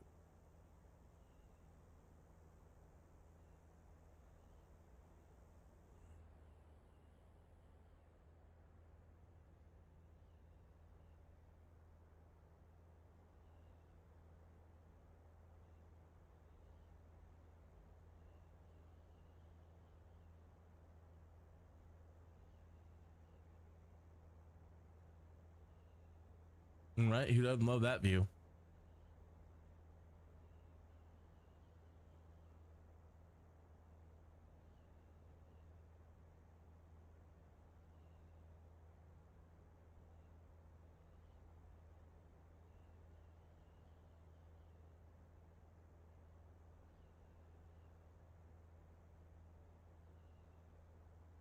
Chump change. For all we've earned today, we're still in the chump change. 139,000. Still have not seen a Cessna 172. Let's see if we type it in and see if we can find one on the market. Ah, you have to search for it. Oh, and you have to also buy the kits. So if you want one that's amphibian. Amphibian? I don't want amphibian. I want this kind. I want the Cessna Skyhawk with the G1000. So we're gonna need 440,000. What can I do without the G1000? Classic Xbox, 153,000. I really don't want to do one without the Garmin though. There's one for 264.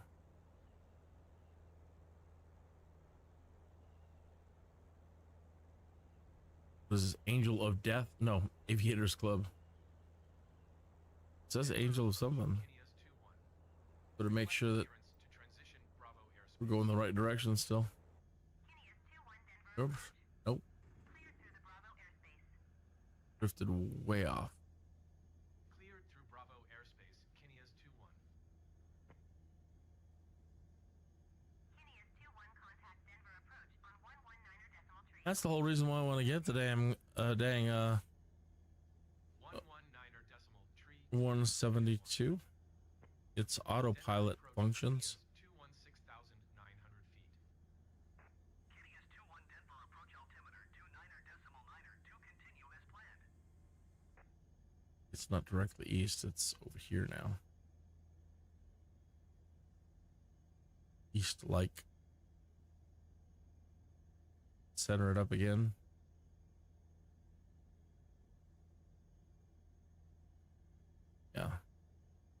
way.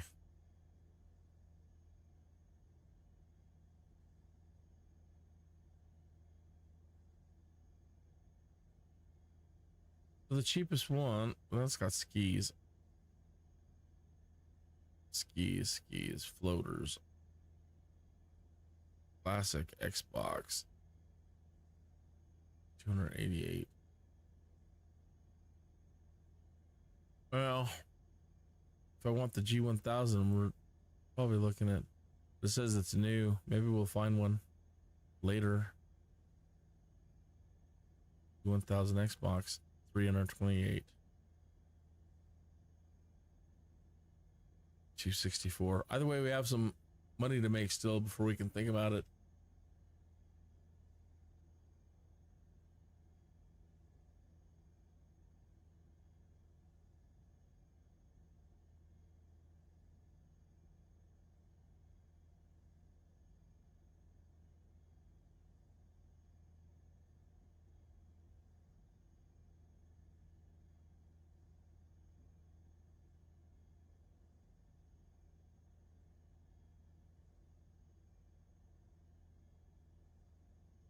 Should seriously think about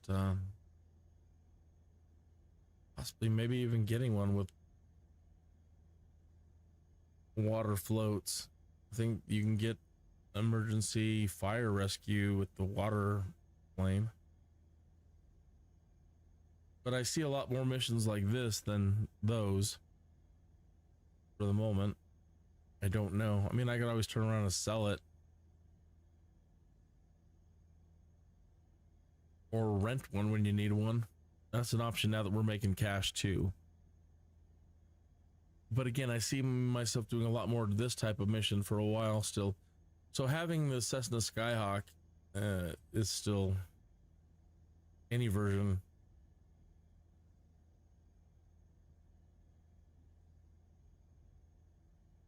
better than this. So our goal at the moment, approximately, to shoot for 264,000 in that area.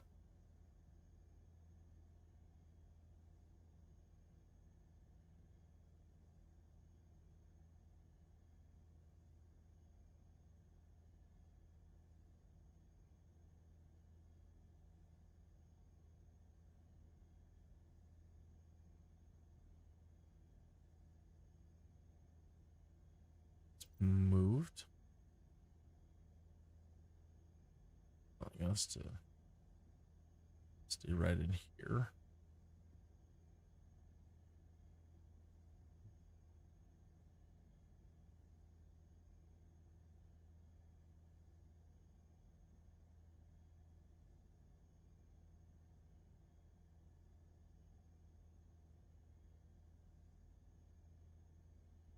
Oh, that's why we've been got some wind there. That's our destination up ahead, 11 miles and 26.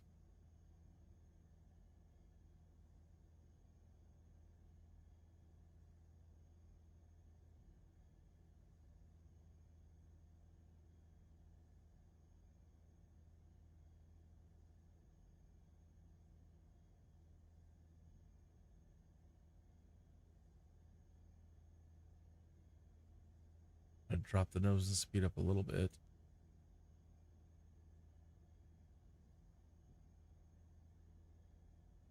The plane wants to, though, you know, balance back up. I can keep trying to throw the nose down, increase speed, but she always wants to come up and balance herself.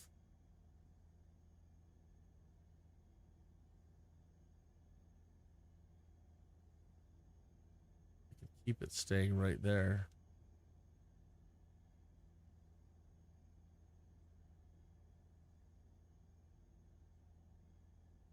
We're picking up speed, but again, then the plane naturally wants to balance.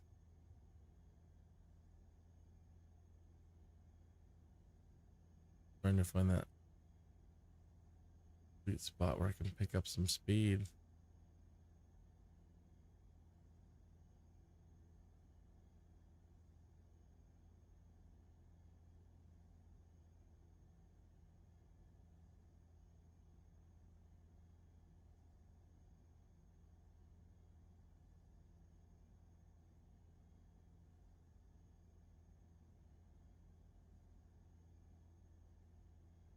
Yeah, right there, plane. Stay balanced like that.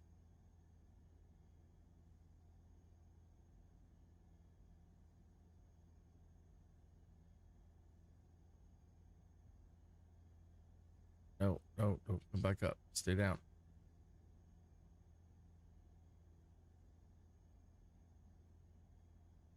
That is 100 knots.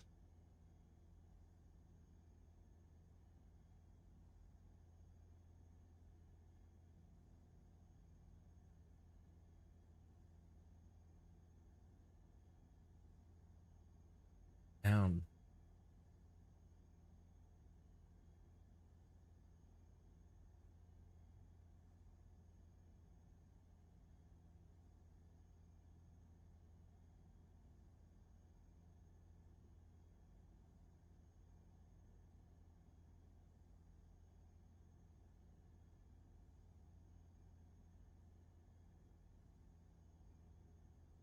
Redlining the engine.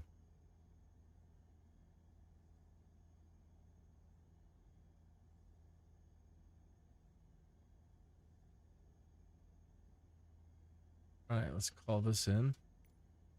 Kitty is 2-1, contact Denver approach on 128.25. Good day. Going to 128.25, Kinneas 21. Denver approach, Kinneas 216,600 feet. Kitty is 2-1, Denver approach altimeter 29.902. Continue as planned.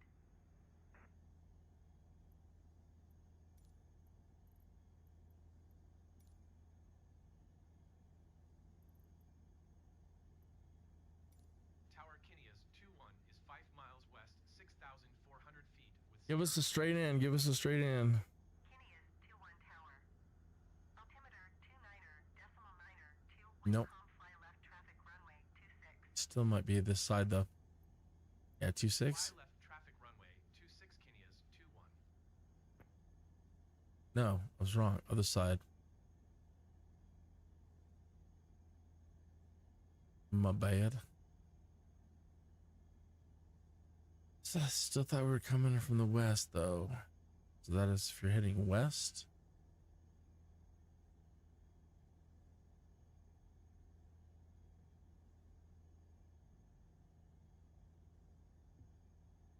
I may have given a bit of wrong information about the runway heading numbers. When I said, if you're coming from this direction, it's this. If you're coming from that direction, it's that.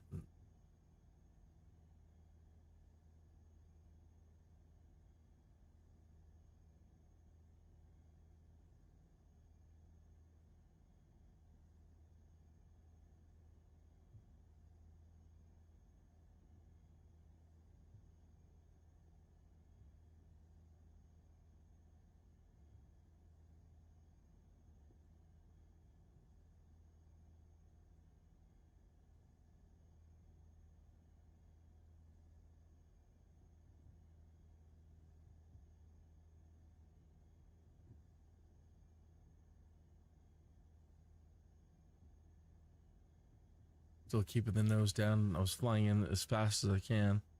Trying to stay near 100 knots. Then when I get over there, I'm going to pull up sharply to decrease our speed and then deploy the flaps.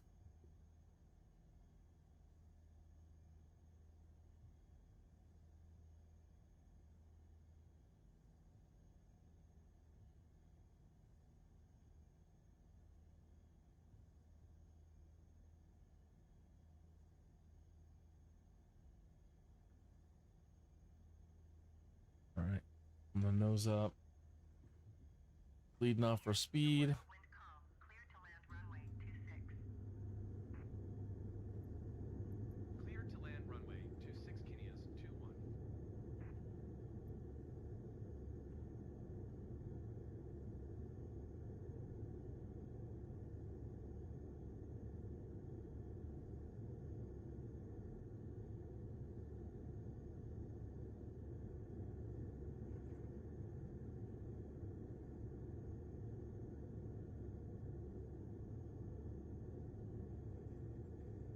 apply an immense amount of left rudder.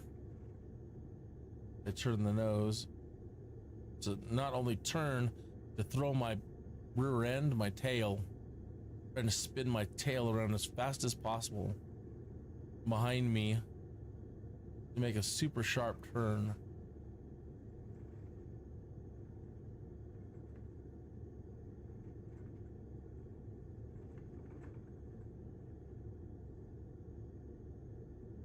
While I'm heading that way, you can see that I'm straightening out using full rudder. And now I'm gonna let go.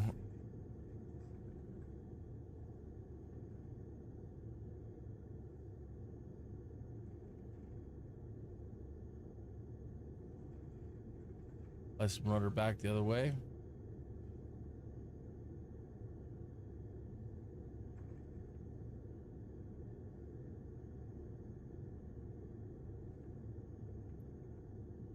Looking down at the end of the runway. Please proceed to parking, pilot. That was a little hard. The cargo survived that. Yeah, that was rough.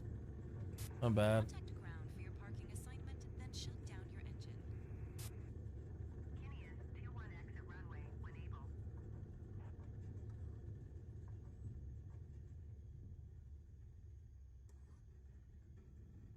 Kineas, 21 contact ground on 124.7.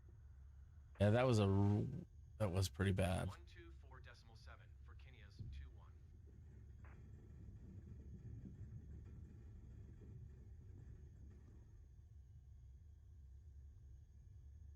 Came down and it was doing real well. Just didn't lift my nose a little bit.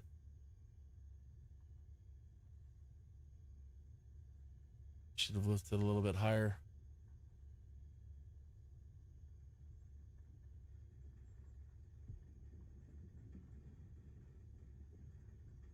My excuse that I'm sticking to it.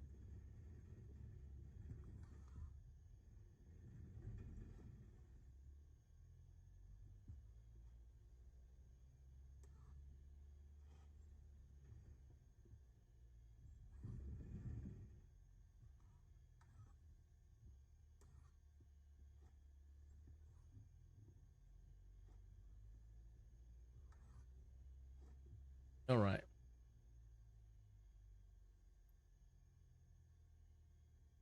See how well our cargo did.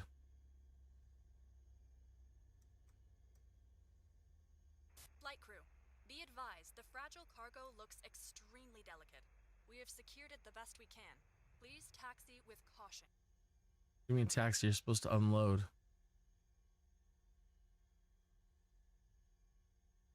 Aircraft stress respect bonus. What happened there?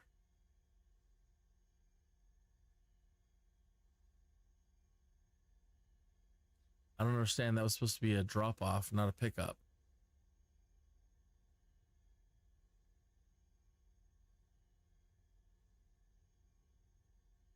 We're here. So did that just glitch? I think it did.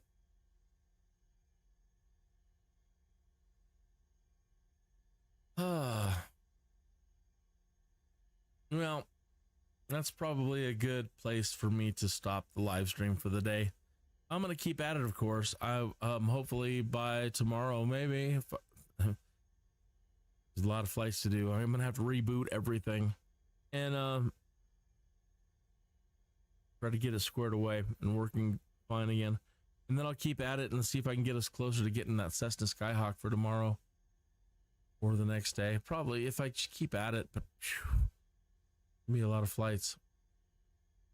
So, thank you for tuning in today. I apologize for, it's a Monday. I apologize for the screw up that I had at the start of this one. And I do hope you had a good time today.